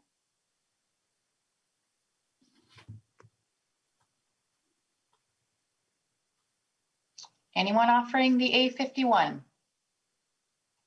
Sorry, Madam Chair, I was still on mute. Representative Swazinski be offering the A51 amendment. Thank you, Representative Swazinski. Can you tell us about your amendment? Absolutely. This deletes the waiver on certificate of need for wind and solar projects. Obviously, if we wanted real reform, we would just get rid of the certificate need in total. But to just pick and choose certain parts of the certificate need portion of this, I think it's kind of halfway there, and this amendment just removes that portion. So I appreciate your support. Thank you. Thank you, Representative Swazinski. Any discussion to the amendment, Representative Long? Thank you, Madam Chair. So this provision, I think, is an important regulatory reform and is distinguishable in terms of why we are dealing with certificates of needs in this circumstances, which is that this is when we're not dealing with ratepayers, but independent power producers. And so there is no need to demonstrate a certificate of need process for those types of projects. So I would oppose the amendment. Thank you, Representative Long. Seeing Madam Chair. Representative Swazinski, follow up. And just to add, obviously we have to read into why certain provisions are in bills, but my guess is because maybe we just don't need this electricity. Maybe a reason why we're trying to get rid of the certificate of need. That's just a guess, but I don't know. So thank you, Madam Chair. Representative Long. Thank you, Madam Chair. No, that's incorrect, Representative Swazinski. Nobody's going to build a project where there isn't an off-taker, there isn't a customer, but a number of these projects might be for commercial and industrial customers, or they may be for selling it for a particular utility, but they may not have that ready to go at the time that they're constructing. So that's a process that makes sense in the context of a regulated utility, but not in the context of an independent power producer. Thank you, Representative Long. Seeing no further discussion to the amendment, all those in favor say aye. Aye. Aye. Aye. All opposed say nay. No. Nay. The amendment is not adopted. We next have the A52 amendment, and after that, we will be considering the A54. Who will be offering the A52 amendment? Thank you, Madam Chair. I'm moving the A52 Amendment, Representative Swedzinski. Thank you, Representative Swedzinski. Please tell us about your amendment. Yeah, this is a unique issue that I think is moving forward. I think this amendment is crafted around a bill that Representative Rob Efklund is carrying in the House and Engelbretson in the Senate. And it's got some growing concern when it comes to hunting groups across the state and the proximity of solar farms to public land. The Minnesota Deer Hunters Association has come out in support of this language. MOHA, which is the organization that represents most of the hunting groups within the state, and just the uniqueness of a way a solar farm is built. Most solar farms have an 8-foot chain link fence that's all the way around it, and obviously that's going to limit the ability for wildlife to move in and out of state parks, move in and out of WMAs. And I think the auspice of this was there is a solar farm up, I believe, by the city of Osakis. We did a small tour, a few members, to take a look at that project. And it literally is on the fence line on the WMA. And if anyone hunts deer or pheasants or turkey, one of the biggest issues that you always have, and as a 12-year-old, you're taught to know what you're shooting at and what's behind it. So just as you wouldn't necessarily go deer hunting or something in the middle of a city because there's houses there, obviously solar farms are a big investment. I think under current law, there's a half-mile setback for solar or for wind energy to WMAs and state parks, just because of what it can potentially do and disturb wildlife. And this kind of goes along those same lines. Hunting groups are growingly, it's been talked about that we're going to have over 100,000 acres of land that's being put in across the state, and we're just saying that the state's a large investment in WMAs and state parks and wildlife is obviously a big part of that. Deer can't run through an 8-foot fence. Turkeys don't like to nest underneath trees, and neither do pheasants. And so, when the DNR is mandating and working on hunting preserves for pheasants, they oftentimes cut trees down because oftentimes predators will perch above their nesting spots. And so in order to eliminate that, not for easy pickings, and oftentimes pheasants feel that what I've heard is they look at solar panels in the same manner, as that would be a tree, potentially like a tree that a predator would nest above and look down and potentially attack the nest. And so this gets after that. I'm not going to ask for a vote on this. I just wanted to bring it up as a subject matter that I think we really need to have a discussion about, as this is a growing potential, and potentially maybe if this bill comes to the floor, Representative Long, we could have a conversation about that, about potentially including it. But I think it's a discussion we do need to have as policymakers, and whether you agree with solar or not, if it's going to be moving forward, we should be choosing where it goes wisely. So I withdraw the amendment. Thank you, Representative Swedzinski. Excuse me. Next, we have the A54 amendment, and after that will be the A55. Who will be offering the A54? Representative Bowe will. And as I look at it, though, I realize that, while I'd like to give everyone another chance to vote on this great idea of emphasizing cost and reliability, I think the A54 really is a duplication of what we tried to do with the A6, and so I will withdraw that. Thank you. Thank you, Representative Bowe. It's my mistake. I think it was already withdrawn formally, and it just was still in my stack. So no, not a problem. My apologies. Nope. I was just checking to see if people were paying attention. We So are. thank you for catching it. So next we will have the A55 Amendment, and after that, the A56. So who'll be offering the... Madam And I Chair, I'll think- be offered the A55, and I just assumed you wanted to spend more time with us Friday morning, that's all. I have enjoyed it, and I will say it has gone quite well. So I am appreciative of that. And I'm also recognizing that the A56, which I said we're going to do next, has also been withdrawn. So now we are doing the A55, and then we are going to do the A57. So with the A55, who's offering that one? The A55, Madam Chair, Thank you. I'll be offering that Great. amendment. Go ahead. And this is, so we are just going to reinstate this annual report on decoupling pilot programs. And I think the Commerce Committee's budget, I think, there's a cut to that, reflect to that workload. And that's what this amendment does, and I'd appreciate your support. Thank you, Representative Swazinski. Any further discussion to the amendment? Representative Long. Thank you, Madam Chair. I oppose the amendment. This is trying to cut a report that's no longer needed. The Commission has taken all required actions under the statute, and decoupling might have been novel in 2007 when the statute was enacted, but the programs are well established since then, and this report is unnecessary. Seeing no further discussion to the amendment, all those in favor say aye. Aye. Aye. All those opposed say nay. No. Nay. The amendment is not adopted.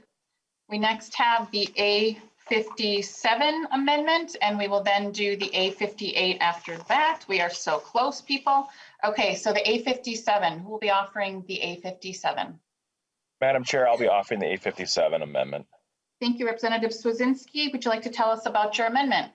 Yes, this amendment, I think, really is a good reaction to the polar vortex that we had. We have a lot of dollars that are sitting in the RDA fund as a balance, and this would simply just transfer those dollars out of that account, which are essentially a tax on ratepayers, and just move that taxed money to LIHEAP. And I think it's pretty straightforward. It accomplishes a lot of goals that I think is a shared goal throughout this committee, and takes existing dollars to help accomplish that goal. So I'd appreciate your support. Thank you, Representative Swazinski. Any discussion to the amendment? Representative Long.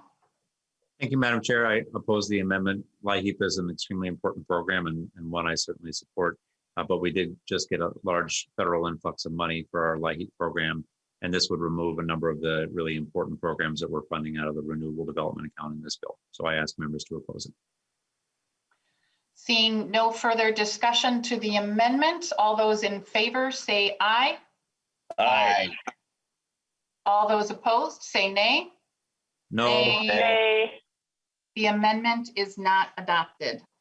We next have the A58, and then I believe we will wrap up with the A59. Who will be offering the A58? Thank you, Madam Chair. Representative Mecklin will be offering the A58. Thank you, Representative. Will you tell us about your amendment?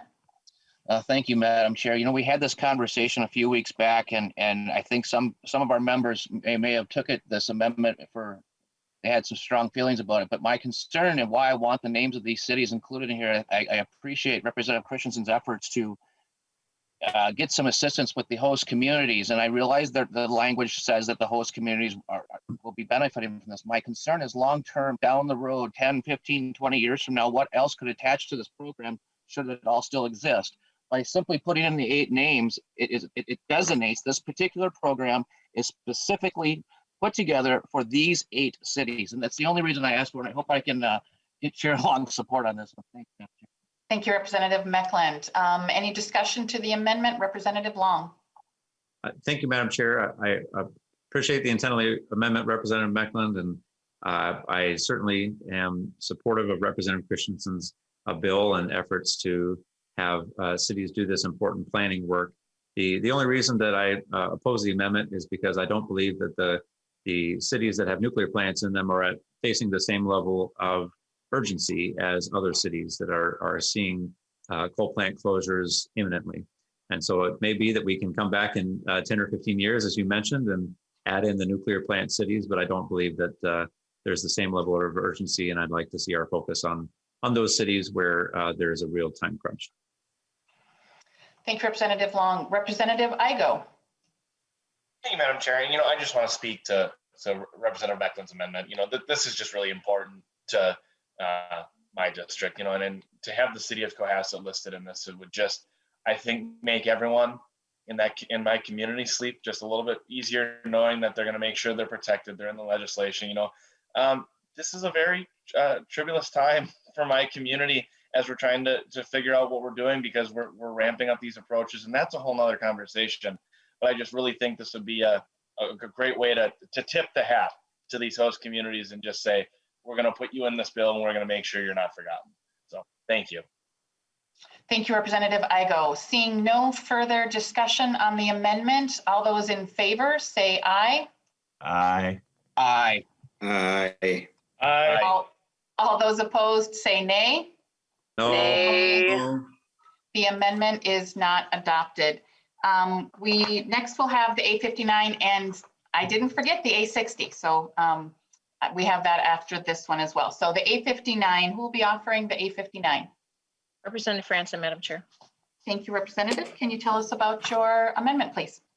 Yes, so I was very bothered last week when we were basically told we have to pass the bill in order to find out how expensive it is, that there was no need or no belief that this bill was going to raise energy costs. And I kind of disagree with that. My question that I had asked was, who will pay for the billions in transmissions and other infrastructure required to comply with the California Energy First and the 100% by 2040 mandate? My constituents, your constituents, the state of Minnesota, deserve transparency. And as we know, how the administration interprets a bill has a huge impact on legislation. And so I believe that we need to know the costs involved before we vote on a bill, subjecting our constituents, possibly, most likely, to higher energy bills. And so I believe this bill that is going to be passed out of this committee and voted on the House floor commits our constituents to paying so much more for their energy costs. Just here, residential electricity costs have grown 2.5 times more than the US average in the last 15 years. Commercial industrial, 20 times more than the US average in the last 15 years. This committee has been full of infomercials for special interest groups, this business parading their product and that business parading their product, but not a whole lot of focus has been spent on the citizens of the state and how all of these groups and their little green energy projects are going to raise the costs. So my amendment that I have here would say, before we can vote on a particular energy bill, we need to know exactly the impact of impact that it's going to be on our constituents. I mean, we should all know the costs before we pass the bill, Madam Chair. But I think I'm going to pull the amendment because it's better suited into going into a rules committee than it is. But I just wanted to have that conversation that we are passing a bill. We have absolutely no idea how it's going to impact the budgets of the families that we work for. It is their funding. Government does not have a right to continually just go into the taxpayer's wallet for this and that and say, oh, it's just a couple of cents here, it's just a couple of dollars there. It's real money, and it impacts families in a very real way. Thank you, Madam Chair.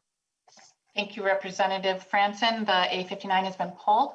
Our final amendment, we made it, is the A60. Who will be offering the A60 Amendment? Thank you, Madam Chair. Representative Swazinski will be offering the A60 Amendment. Thank you, Representative Swedzinski. Can you tell us about your amendment, please? Yes, Madam Chair. This amendment reinstores the sunset on the 500,000 per year commerce assessment. We believe that obviously commerce needs to do work and understand and do and potentially travel. But we think that having a sunset and having that review, keeping the power in the legislature to look at this and decide whether or not to continue it is a good thing.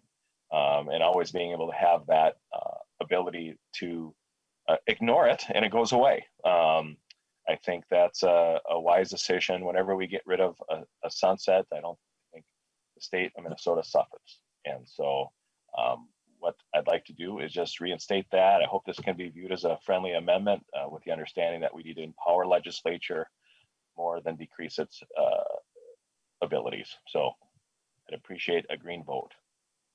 Thank you, Representative Swedzinski. Any discussion to the amendment? Representative Long. Thank you, Madam Chair. I oppose the amendment. I believe that these are important and ongoing duties of the Department of Commerce and that they should be funded without them having to worry about them every 2 years. And so I ask members to oppose the amendment. Thank you, Representative Long. Further discussion, Representative Gruenhagen. Oh, thank you, Madam Chair. Yeah, I would speak in favor of the A60 Representative Swedzinski. I just think putting sunset clauses in these bills, whether this one or other ones, gives the legislature a chance to assess the results. I mean, that just makes sense rather than just create an ongoing situation. There's, I think it was President Reagan said that the closest thing to eternal life is a government program, okay, and here on earth. So I would strongly support this and would ask Chair Long to reconsider his opposition to it. It simply gives all of us, regardless of which side of the aisle we're on, whether we support or have concerns about this alternative energy bill, to reassess the Commerce Department's $500,000 a year per commitment. So please vote yes on this. Thank you. Thank you, Representative Gruenhagen. Seeing no further discussion, all those in favor of the amendment say aye. Aye. Aye. And those opposed say nay. Nay. The amendment is not adopted. Well, I will just say here quickly, thank you all so much for your work in helping us get through all those amendments and the discussion that accompanied them. And so as we continue on, are there any final comments from members before we vote on the bill? I see Representative Gruenhagen has his hand up. Oh, thank you, Madam Chair. Yeah, I just wanted to compliment you for allowing a good discussion. We have a lot of passion on both sides of this issue, or both sides of the aisle on this, and you've done a very good job of allowing that discussion. So I want to thank you for that. Okay, I was going to send you a note, but I'll do this instead. That way everybody can hear it. Well, thank you, Representative Gruenhagen. I do have a couple final comments on the bill. Okay. Please go ahead. I think regardless how people vote on this, we all care about the environment. And the other thing to realize is technology has always solved our environmental concerns, whether it's with our gas cars or clean coal technology, natural gas, whatever it is. America's private sector, equal competition in so many areas creates innovation, lower cost, and environmentally friendly technology.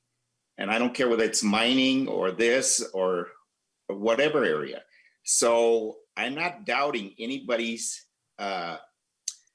desire to protect the environment. I want to protect the environment, but I believe we can do it most effectively through private equal playing field, private competition, and American ingenuity, which has always solved our problems. Secondly, I do think there's a big misdirection in this bill, however. We had testimony from Mr. McCon. Our landfills are giving off 12 tons of methane and CO2, which is causing a huge amount more pollution than what this bill tries to address. In fact, Mr. McCann gave the ratio of 12 to 1. 12 tons from the landfill, 1 ton from other areas. So we should be promoting incinerators for our landfills. So much of the landfills could be done effectively and environmentally friendly way with incinerators. And yet we seem to discriminate against them and want to shut them down and create a crisis in the landfill area, along with negative environmental effects of a huge amount, more than what we're trying to address in this bill. The second thing, I just go back to the prevailing wage requirement testimony we had. We had clear testimony that this is going to discriminate against minority businesses. Now, members, some might call that racist, okay?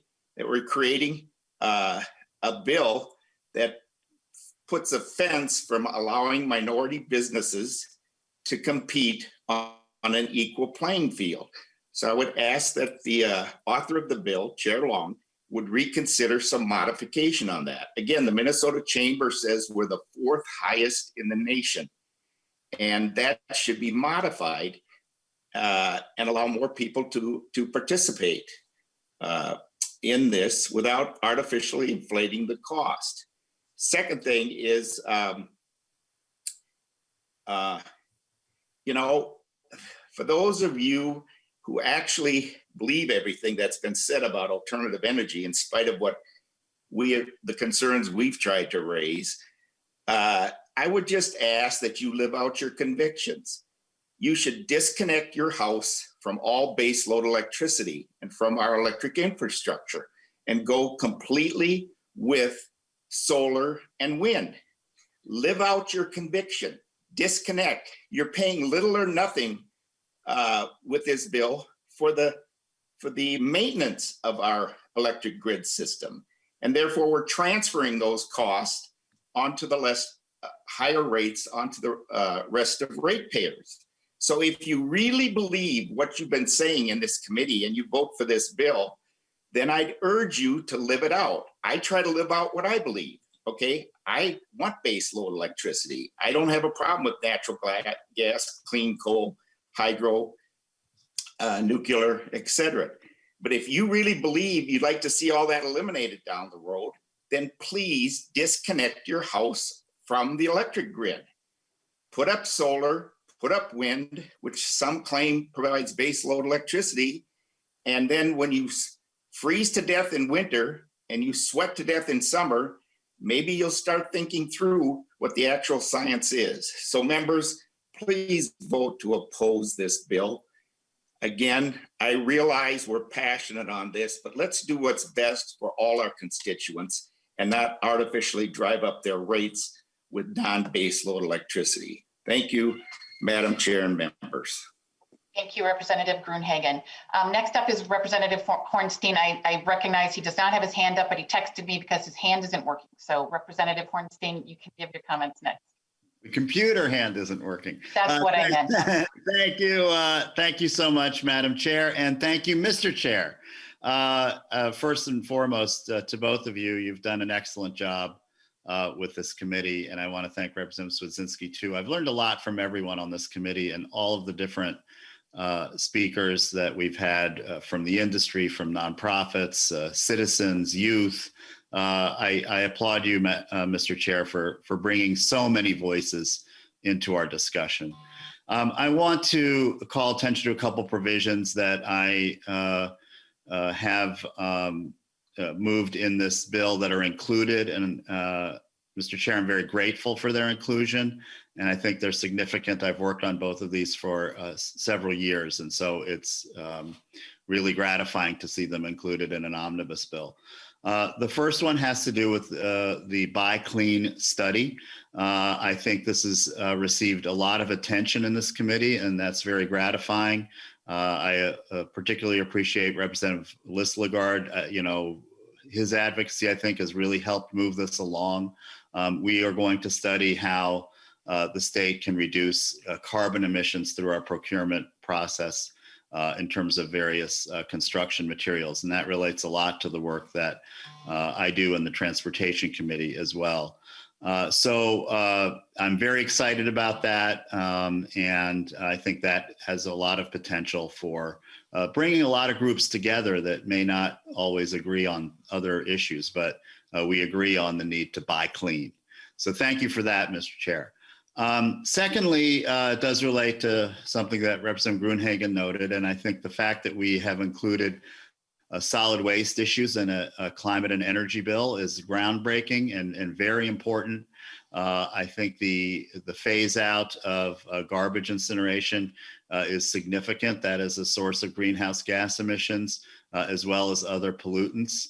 And we have much better alternatives for energy and climate, particularly recycling, waste reduction, and organics composting. And that transition takes place over a number of years. And so I think that we are preparing counties and others for that important transition. And secondly, a related provision that you've included of mine, which is to simply say that the downtown Minneapolis garbage incinerator is not renewable energy. It is not the same as wind and solar. And I think that is a very, very important distinction to make because a polluting facility like that should not be receiving credits. It should not be counted towards renewable energy. And so that is a very, very important milestone that we've reached in this bill. And to the previous point I made about phasing out incinerators, and Representative Gruenhagen, I think, has repeated some mythology about landfills. Incinerators create and continue landfills because they create the ash. Ash has to be landfilled. That's a very dangerous byproduct of the combustion process. So we're continuing landfilling and in fact making it more dangerous. So with incineration. So those are two provisions, Mr. Chair, that I really appreciate your including. I think they're important. We haven't seen those in the past in a bill like this. And along with so many other innovations, whether it's electrification of our infrastructure, whether it is that transition to 100% clean energy, that is so significant and so groundbreaking. And we now have a real solid bill, which I think can serve as an important national model. So thank you, Madam Chair. Thank you, Mr. Chair. Thank you, Representative Hornstein. Next, we have Representative Lee. Thank you, Madam Chair, and thank you, Mr. Chair and committee members for the robust discussion throughout the amendment process and throughout the first few months of session and putting this bill together. I really appreciate the discussions around what are we doing to protect, some of our most vulnerable Minnesotans. Those are low income, those from our Black, Indigenous, and communities of color. We have several provisions in the bill that really it gets to, what we're trying to do here and really protecting and enriching the lives of Minnesotans. And specifically to just some of the discussion points that have been brought forth before from the two members around incinerators. I just want to ask all of you to ask yourself, have you ever lived within 5 minutes of an incinerator? I have for the last 29 years of my life. And this is something that's harmful to the health and well-being of my family, my community members. And we really need to think about what are we doing as a state and what is our responsibility to protect the health and well-being of those Minnesotans who are living and breathing this every single day, and that we should not be prioritizing profit over human health and human life. And in addition to that, Mr. Chair, I really appreciate you including several of my provisions. One specifically around the electric buses for the Met Council and Metro Transit. This is going to help these communities that are transit dependent, and that we understand how the transportation sector is impacting greenhouse gas emissions and also public health. And so I'm really glad that we're moving forward as a state to push for EV buses so that we could address some of the health disparities that we see, especially among those that are utilizing transit as a means of moving around the metropolitan region, whether that's for work, whether that's to visit friends, just everyday living. And then Also, Mr. Chair, I really appreciate the inclusion of the money for the pilot program to increase diversity in the clean energy economy. This is groundbreaking. We have seen the report already. We need to make sure that our communities of color and our lowest income communities actually, have the ability to participate in this new emerging economy. And so I appreciate that inclusion. I think this could be a model not just for other parts of the state of Minnesota, but for the rest of the country. And another piece, is the Rebuild Right program, Mr. Chair. I really appreciate you including this at the amount that we have, so that these businesses and residential households that were impacted by the civil unrest after the murder of George Floyd can actually rebuild back better, so that they could actually save in the long run with regards to energy use and conservation. So I really appreciate these inclusion in the bill, and I think that this is a bill that we all should support to move Minnesota forward and protecting the health and the well-being of everyone. And members, I urge your support. Thank you, Madam Chair. Thank you, Representative Lee. Next, we have Representative Lippert. Thank you, Madam Chair. And first, thank you for gracefully leading us through so many amendments these last few days. And to the chair, I want to thank Chair Long for his leadership on this bill. It's an excellent bill. And as you kicked off this discussion about this bill, you said this bill is going to be making sure that Minnesota is leading the transition to a clean energy economy. And I completely agree. And I think even more is happening. I think this bill is showing leadership in how we address climate change economy-wide. There are many provisions that are doing that. I just want to highlight a couple that are provisions of mine that I'm very excited are in the bill. One is the Future Fuels Act that would put a clean fuel standard in place, steadily decreasing the carbon intensity of fuels in the state of Minnesota, leading to cleaner biofuels, increased electrification, and Minnesota taking leadership among Midwest states in reducing emissions in the transportation sector. Another provision of mine in the bill that I'm excited is the Innovation Finance Authority, which would accelerate energy efficiency projects for households with low incomes, many of them communities of color or people who live in hard to reach rural areas, reducing energy bills, creating good family supporting jobs across the state in the process, and helping Minnesota tackle carbon emissions in the housing sector. And for Minnesota to be meeting next generation climate goals, we need to be doing this and tackling this hard work. And this Innovation Finance Authority can also help finance more small rooftop solar installations. It can help farmers refinance debt to put more soil health practices on the land, which is good for water, but also a start in reducing emissions in the agricultural sector. So this bill and the many provisions in it is exciting to me because I think it's taking a holistic approach to addressing climate change as we think about our whole economy. And I think it allows Minnesota to show true leadership. And that's who Minnesota needs to be, and the rest of the country needs that from the state of Minnesota. So I want to thank the chair and committee members for all of the work on this bill and our discussion, and I'll be proud to support this bill today. Thank you, Representative Lippert. Next, we have Representative Christensen. Thank you, Madam Chair. I'll be very brief. First of all, I'll be selfish and say thank you for supporting communities who are going to be making some big changes here, coming up with coal plants, which play such a huge, important role in their communities. Thanks for the bipartisan support on that bill. But I also want to say, thanks to every, Minority Leader Swedzinski, Chair Long, Vice Chair Acomb for your leadership in the committee. And it's really been, for how heated some of these discussions could get, I think we've been pretty tame. And I will say, as Representative Hornstein said, I have learned so much. And so the testimony that we've heard on all sides has been important to my education in terms of what clean energy really means. So thanks. But I also want to say thanks to the Herculean efforts, excuse me, of the staff. They're the ones that take all 50 of these amendments on. They're the ones that, are doing all that work behind the scenes that make us look good up here on the screen. So Thank you to everyone, and I've thoroughly enjoyed being on this committee, and it's been like going through an intense college course on clean energy, and it's been a great experience. So thanks to everyone.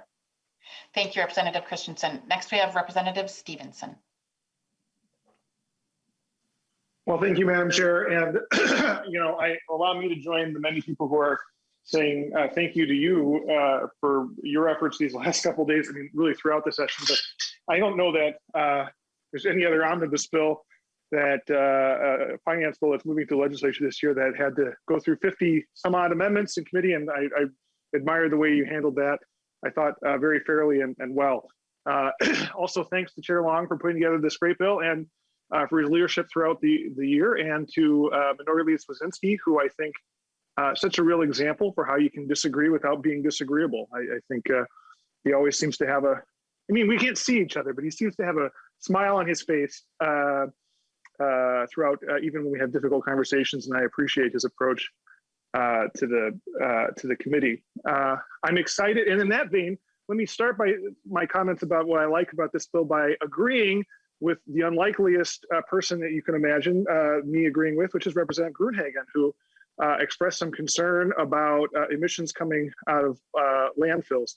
One of the provisions that I'm most excited about in this bill is the Natural Gas Innovation Act, which, among other things, will allow CenterPoint to capture those emissions and put them to beneficial use. And I think that's an important policy provision that will begin the process of decarbonizing our natural gas sector, and giving multiple tools to CenterPoint and our other utilities in the state to do innovative work to have low cost and local sources for our heating energy needs. I'm also really excited that the bill includes Clean Energy First bill that I've been partnering on with Senator Senjum in the Senate for many years now, as well as my electric vehicle bill, which I'm also partnering on with Senator Senjum, to take some important steps forward in transitioning our transportation and utility sectors, respectively, towards clean energy. And I, of course, would be remiss if I did not mention one of my very favorite bills of the year, the Energy Conservation Optimization Act, which will be on the floor as a standalone next Monday, and which really represents, I think, legislating at its best, where you have a lot of groups getting together who don't always see eye to eye, utility groups, labor unions, business groups, environmental groups, all giving up a little bit, making compromises, and finding a solution that has really broad support. And so I'm encouraged it's in this bill. I'm encouraged it's on the House floor, and I'm looking forward to voting yes today and yes on Monday. Thank you, Representative Stevenson. Next, we have Representative Bowe. Thank you, Madam Chair. First of all, I want to thank you, Chair Acom, for allowing a great deal of good discussion. This went very well, I thought, and yet, you allowed folks to speak their mind, and that was important. So thank you for that. Also, thank you, Chair Long, for including my bill in this, or my verbiage in that. I'm very excited about that. I'll be honest, that is one of the parts of this bill that I really like, but there are several other parts of this bill that I like too. There are some other parts that I have major concerns about. And so, a lot of those amendments didn't make it through yet, so I think there's room for work yet. I think today I will end up being a, excuse me, a reluctant no vote, but I hope we can continue to work together to improve this as we move forward. So thank you. Thank you, Representative Bowe. Next, we have Representative Franzen. Thank you, Madam Chair and members.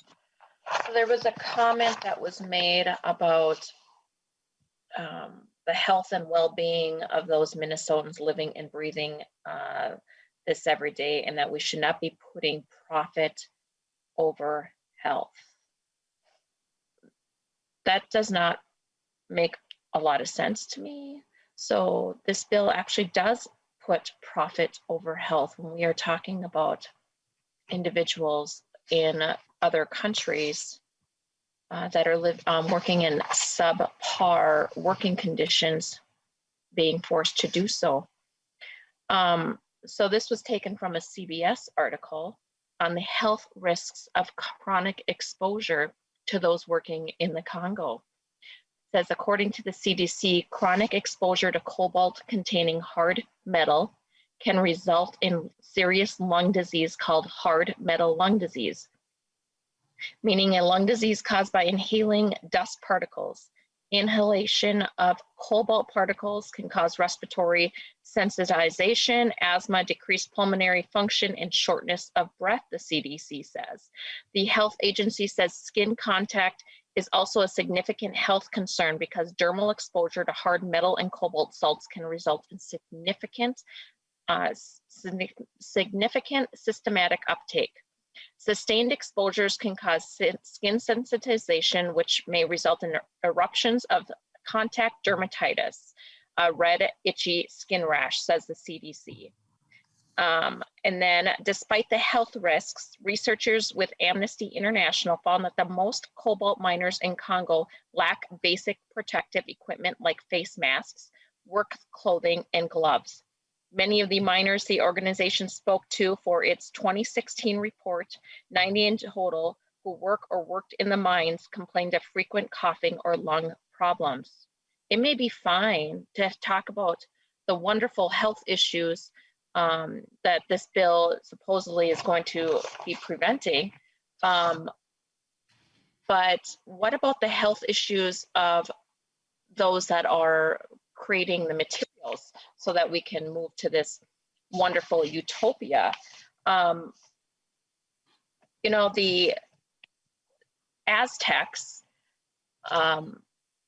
would sacrifice children to honor their rain god. And I would say that for many on the green energy side of the aisle, their climate change is their religion, and Mother Earth is what they care about most. Like the Aztecs, many are willing to sacrifice humans in other parts of the world to satisfy Mother Earth here in this state and country.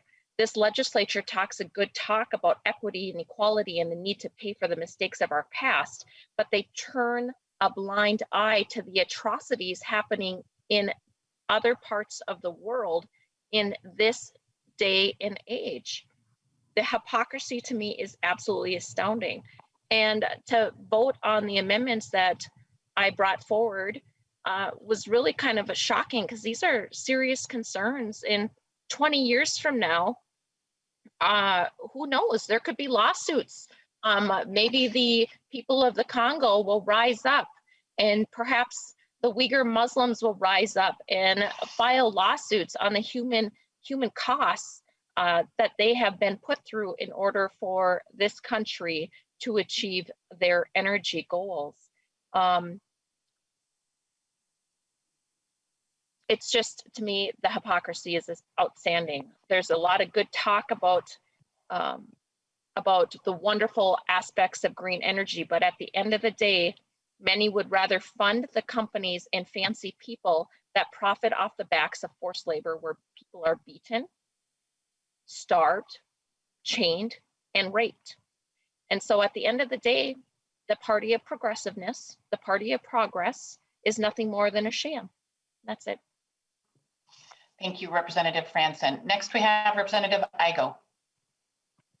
Thank you, Madam Chair. And, I just want to take this time to, first off, I just appreciate, everyone in this committee. This has been a great experience for me. This is, like my first committee I ever came into as a new member here. So it's been a great experience learning from all of you and learning stuff about, energy and climate, right? I just want to use this time to just say a few concerns that I have just moving forward with this legislation. And I think a lot of it just resembles around mandates, right? I think we're coming out of a pandemic. We're coming out of such an interesting time, and I just think bringing a lot of this forward right now is maybe not the right dose that we need for the state of Minnesota. And again, these mandates, my concern for all those people out there that enjoy Ayn Rand, and my favorite book is Atlas Shrugged. Whenever you start mandating things, it forces the market sometimes to put costs back on the individual, and I can see those costs going back to the citizens and the people of Minnesota. the argument is talked about a lot about, bills and fees and how they don't go back. Well, our utility payers, and I think about those utility payers in my district back in 5B, what some of these mandates could mean for them when their electric bills start going up, and it could be taxing them on our homes. I'm concerned there. And also, we talked a lot today, and my other concern is when we start mandating all of this new green technology and what it means for the world of tomorrow, I think there's a message to be had there, but my concern is that we're going to increase the demand, kind of like Representative Francis was saying, on these developing countries around the world. And in the end, we might be thinking that we're doing such a good thing here in Minnesota, but we're destroying the ecosystems of other countries. And it is one world, right? So if it's one world, let's lead, but let's lead and be moral about it, right? Let's make sure we're taking care of our fellow man. Let's make sure we're taking care of the environment, not only here in Minnesota, but around the world by the policy that we're making here in this committee. And I guess I'm just afraid that these mandates that we're pushing forward aren't going to take care of those solutions. And instead, we're going to do a lot more harm. We're going to hurt our families here by some of the decisions that we're making today. And yeah, so I hope we can continue the conversation maybe after in the next sessions, that we can maybe try talking about how safe, responsible mining and practices in policy that isn't so much centered around mandates, but letting the free market run its course. It will maybe be the better path for the state of Minnesota and for our country. So thank you so much. Thank you, Representative Igo. And next we have Representative Gruenhagen. I'm going to let you go again. If you could just make it brief, please. Yeah, I do. And I just want to thank Representative Stevenson for his comment for me. We're maybe getting closer than what we realized, and that might scare both of us. Okay. Anyway, appreciate it. Secondly is Representative Lee, I share your concern on some of your comments. I do think incinerators should not be permitted in and built in high population areas. Okay. And we can address that. And we can also address the environmental costs. But when you trade what they get, incinerators give off, for what the landfills are giving off, and the crisis we're creating in the rural area, we have to address that, because in my county, in the next decade, we don't know where to go with anything. And I don't know about you, but we're going to continue generating trash, and we have to handle it in an environmental friendly way. But I do appreciate his comment and concern about building it in a high population minority area, which should not have been done, in my opinion. And I just want to say too, as a member of this committee, I've learned a lot from both sides of the aisle, and it's my first year on here, and I sincerely appreciate being able to participate. Thank you. Thank you, Representative Gruenhagen. Representative Bierman.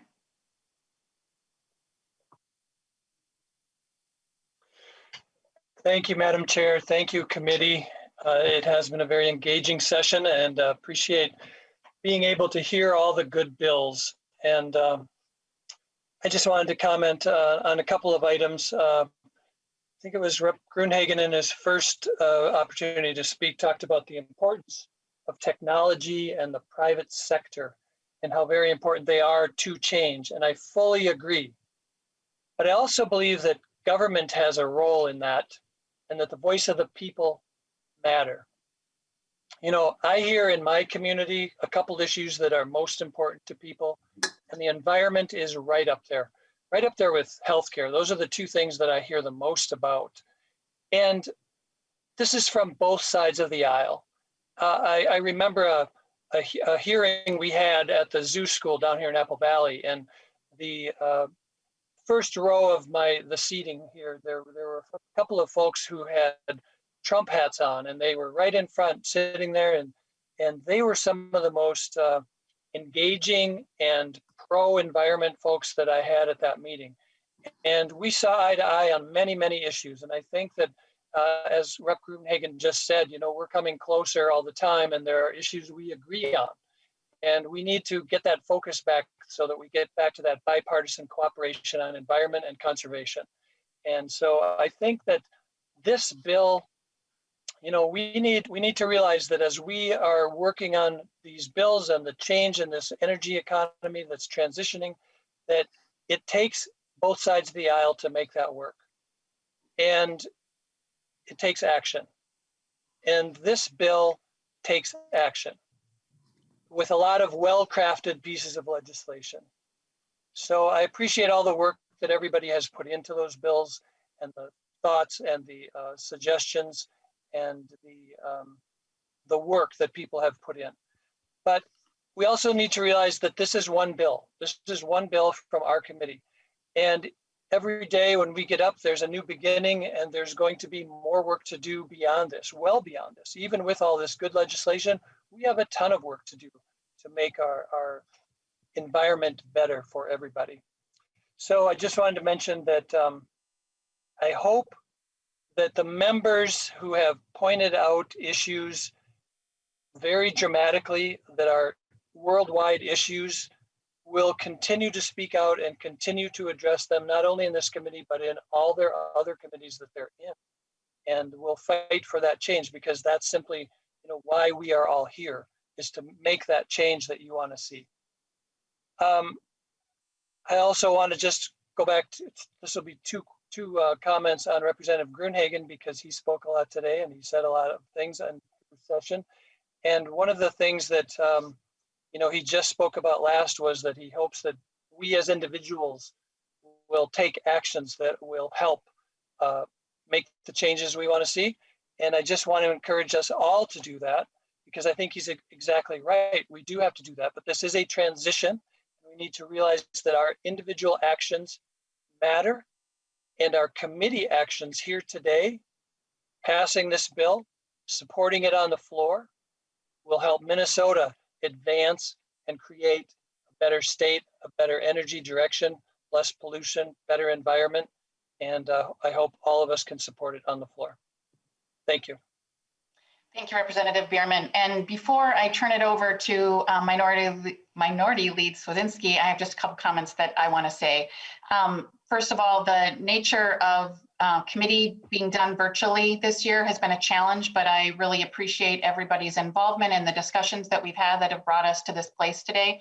I know it hasn't been easy, probably not anyone's first choice, but I think we made it work.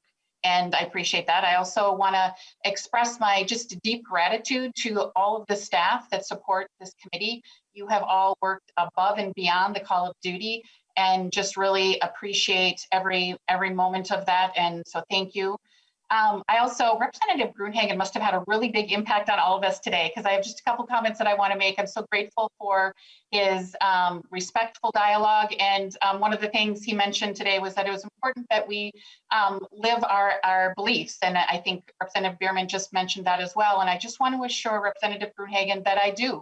I have purchased an electric vehicle. I am installing solar panels on my home, and I am transitioning the appliances in my house from natural gas to electric as well. And so I think these things are important, and I'm working through them on my in my own house. So I appreciate that point. It's a good one. All of our actions do matter. And so finally, I just want to thank Chair Long for his leadership this session and putting together a really, really strong bill.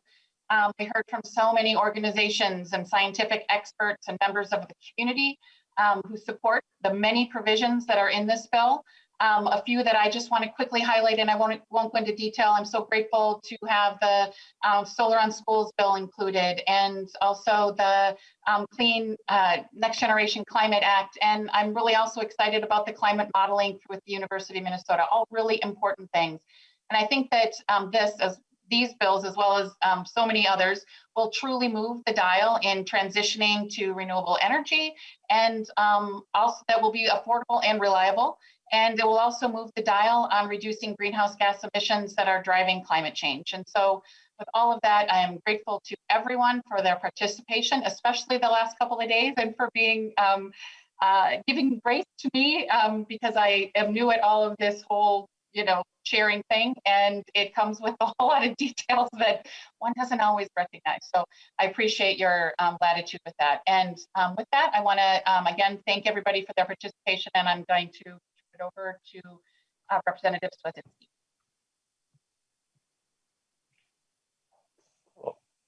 Madam Chair, can you hear me? Yes, we can hear you now. Okay, thank you. Just want to thank Molzahn and Hermanson staff, along with Bob Eliff and Solveig Beckel, and most importantly, Bill Glahn, our House partisan staff and nonpartisan staff. Appreciate your passion on this issues, and appreciate the committee members for their ability to engage in conversation. We have some commonalities in some of these policies, but we also have great divides in others. And I think this bill will pass, and will be passing off the House floor. But really looking at what the next month looks like in negotiations and the rest, and really would just push the members of this committee on both sides of the aisle to look at what areas do we agree on, and what areas make sense. And I think we have an opportunity, and I think there was some opportunities lost in this bill.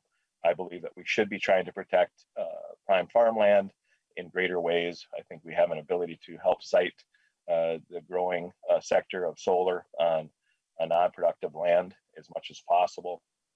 I believe that we can engage business in a real way to find these reforms without government mandates. I believe the most expensive thing we can do is mandate something. We hear over and over, a lot of these technologies are the cheapest ones available. Well, I believe the market will find that and make the best decision for them and their customers. I believe that we should be empowering local cooperatives to make their own decision. We have elected people in the local cooperatives that I think should be engaged in this policy decisions, not just state legislators and not just the PUC. I appreciate the work that was put into this bill, but I think we just need to go our separate ways, and I'll be voting no, but we will be looking at ways to bring both sides together when this bill comes to the Senate and to conference committee and the rest. I think there will be some common ground found, and we hope that we can do the best job that we can along those lines. I think we have some disagreements on policy. We heard over and over that we just need to do the right thing. Well, oftentimes that is a good thing, but we also need to do what's right for our constituents and do what's right within the region in the Midwest. And this bill is it does a lot, but I think it could do some other things as well. And so appreciate all the things that this committee did. Appreciate your hearing us as much as you did when it comes to amendments, and have a great day. Thank you. Thank you, Representative Swedzinski. So with that, we'll turn over final comments to Representative Long. Thank you so much, Chair Acom, and thank you, members, for the great dialogue on the bill this week. And thank you, Chair Acom, for your capable work. You have been a terrific partner throughout this entire year, and I couldn't have asked for a better friend and companion as we're moving through this committee process. And I also want to thank the staff once again for their very hard work in what has been a very difficult and trying session in these conditions. I'll just want to say a few brief things in closing. First, I just want to highlight the importance of this bill and of the transition that we are undergoing for jobs. Clean energy businesses employ nearly 62,000 Minnesotans, and clean energy jobs are growing at more than 2 times faster than the economy as a whole. Our bill is going to expand these jobs even further. And we've got terrific bills like Representative Lippert's Innovative Finance Authority to help fund needed projects, Representative Acom's Minnesota Efficient Technology Accelerator to do important research and create new industries, and Rep. Lisselgaard's Mountain Iron Project, which would mean Minnesota would have the second largest solar manufacturer in the US right here in our state. And let's talk affordability. Great River Energy lost $170 million at its largest coal plant in 2019 alone. Without it, Great River Energy projects it will cut rates by over 10% for its member co-ops. Those are real dollars in ratepayer pockets, and those are cold, hard numbers. Representative Stevenson's Clean Energy First bill is going to make sure we're prioritizing cheaper renewable energy like this in the future. And Representative Holland's intervenor compensation bill will mean low-income advocates have an even stronger presence at the Public Utilities Commission to keep an important eye on ratepayer value. And let's also talk health. Coal emits literally tons of toxins like mercury, arsenic, selenium, and cadmium into the air from their smokestacks every single day. Air pollution in Minnesota plays a role in up to 4,000 deaths. Let me repeat that, 4,000 deaths every single year, 500 hospitalizations, and 800 emergency room visits. So let's just be clear, clean energy saves lives. And so does clean transportation. Let's talk about children. I hope our concern that we've expressed in this committee extends to Minnesota's kids too. And Representative Lee and Representative Holland's electric bus bills will mean less pollution for our kids to breathe into their lungs when they're waiting for the bus to go to school, reducing the impacts of asthma in our communities. So this bill is going to meaningfully and measurably save lives right here in our state. I want to thank the committee for a very productive year. These are really critical issues and the stakes are very high. The window to avert the worst impacts of climate change is rapidly closing. The energy transition is happening fast and we can't get left behind as a state. And we must ensure that we are looking after our workers and our communities in this transition. This is a bill that Minnesota can be proud of to create good jobs, to do our part to address climate change, and to provide affordable, reliable, and clean power to all Minnesotans. And I ask members for their support. Thank you. Thank you, Representative Long. So with that, Representative Long renews his motion that House File 2110 as amended be referred to the Committee on Ways and Means, and the clerk will take the roll. And the chair votes aye. Sorry. Fair enough. Representative Long. Aye. Minority Leader Swedzinski. No. Representative Bierman. Aye. Representative Bowe. Bowe is a no. Representative Christensen. Aye. Representative Franson. No. Representative Gruenhagen. No. Representative Hollins. Yes. Representative Hornstein. Aye. Representative Igo. No. Representative Lee. Lee, aye. Representative Lippert. Lippert, aye. Representative Lizgard's excused. Representative Meckland. No. Representative Munson is excused. Representative Stevenson. Aye. There being 9 ayes and 6 nays, the bill passes and is on its way to Ways and Means. And with that, everybody, we are adjourned. Thank you so much and have a great day.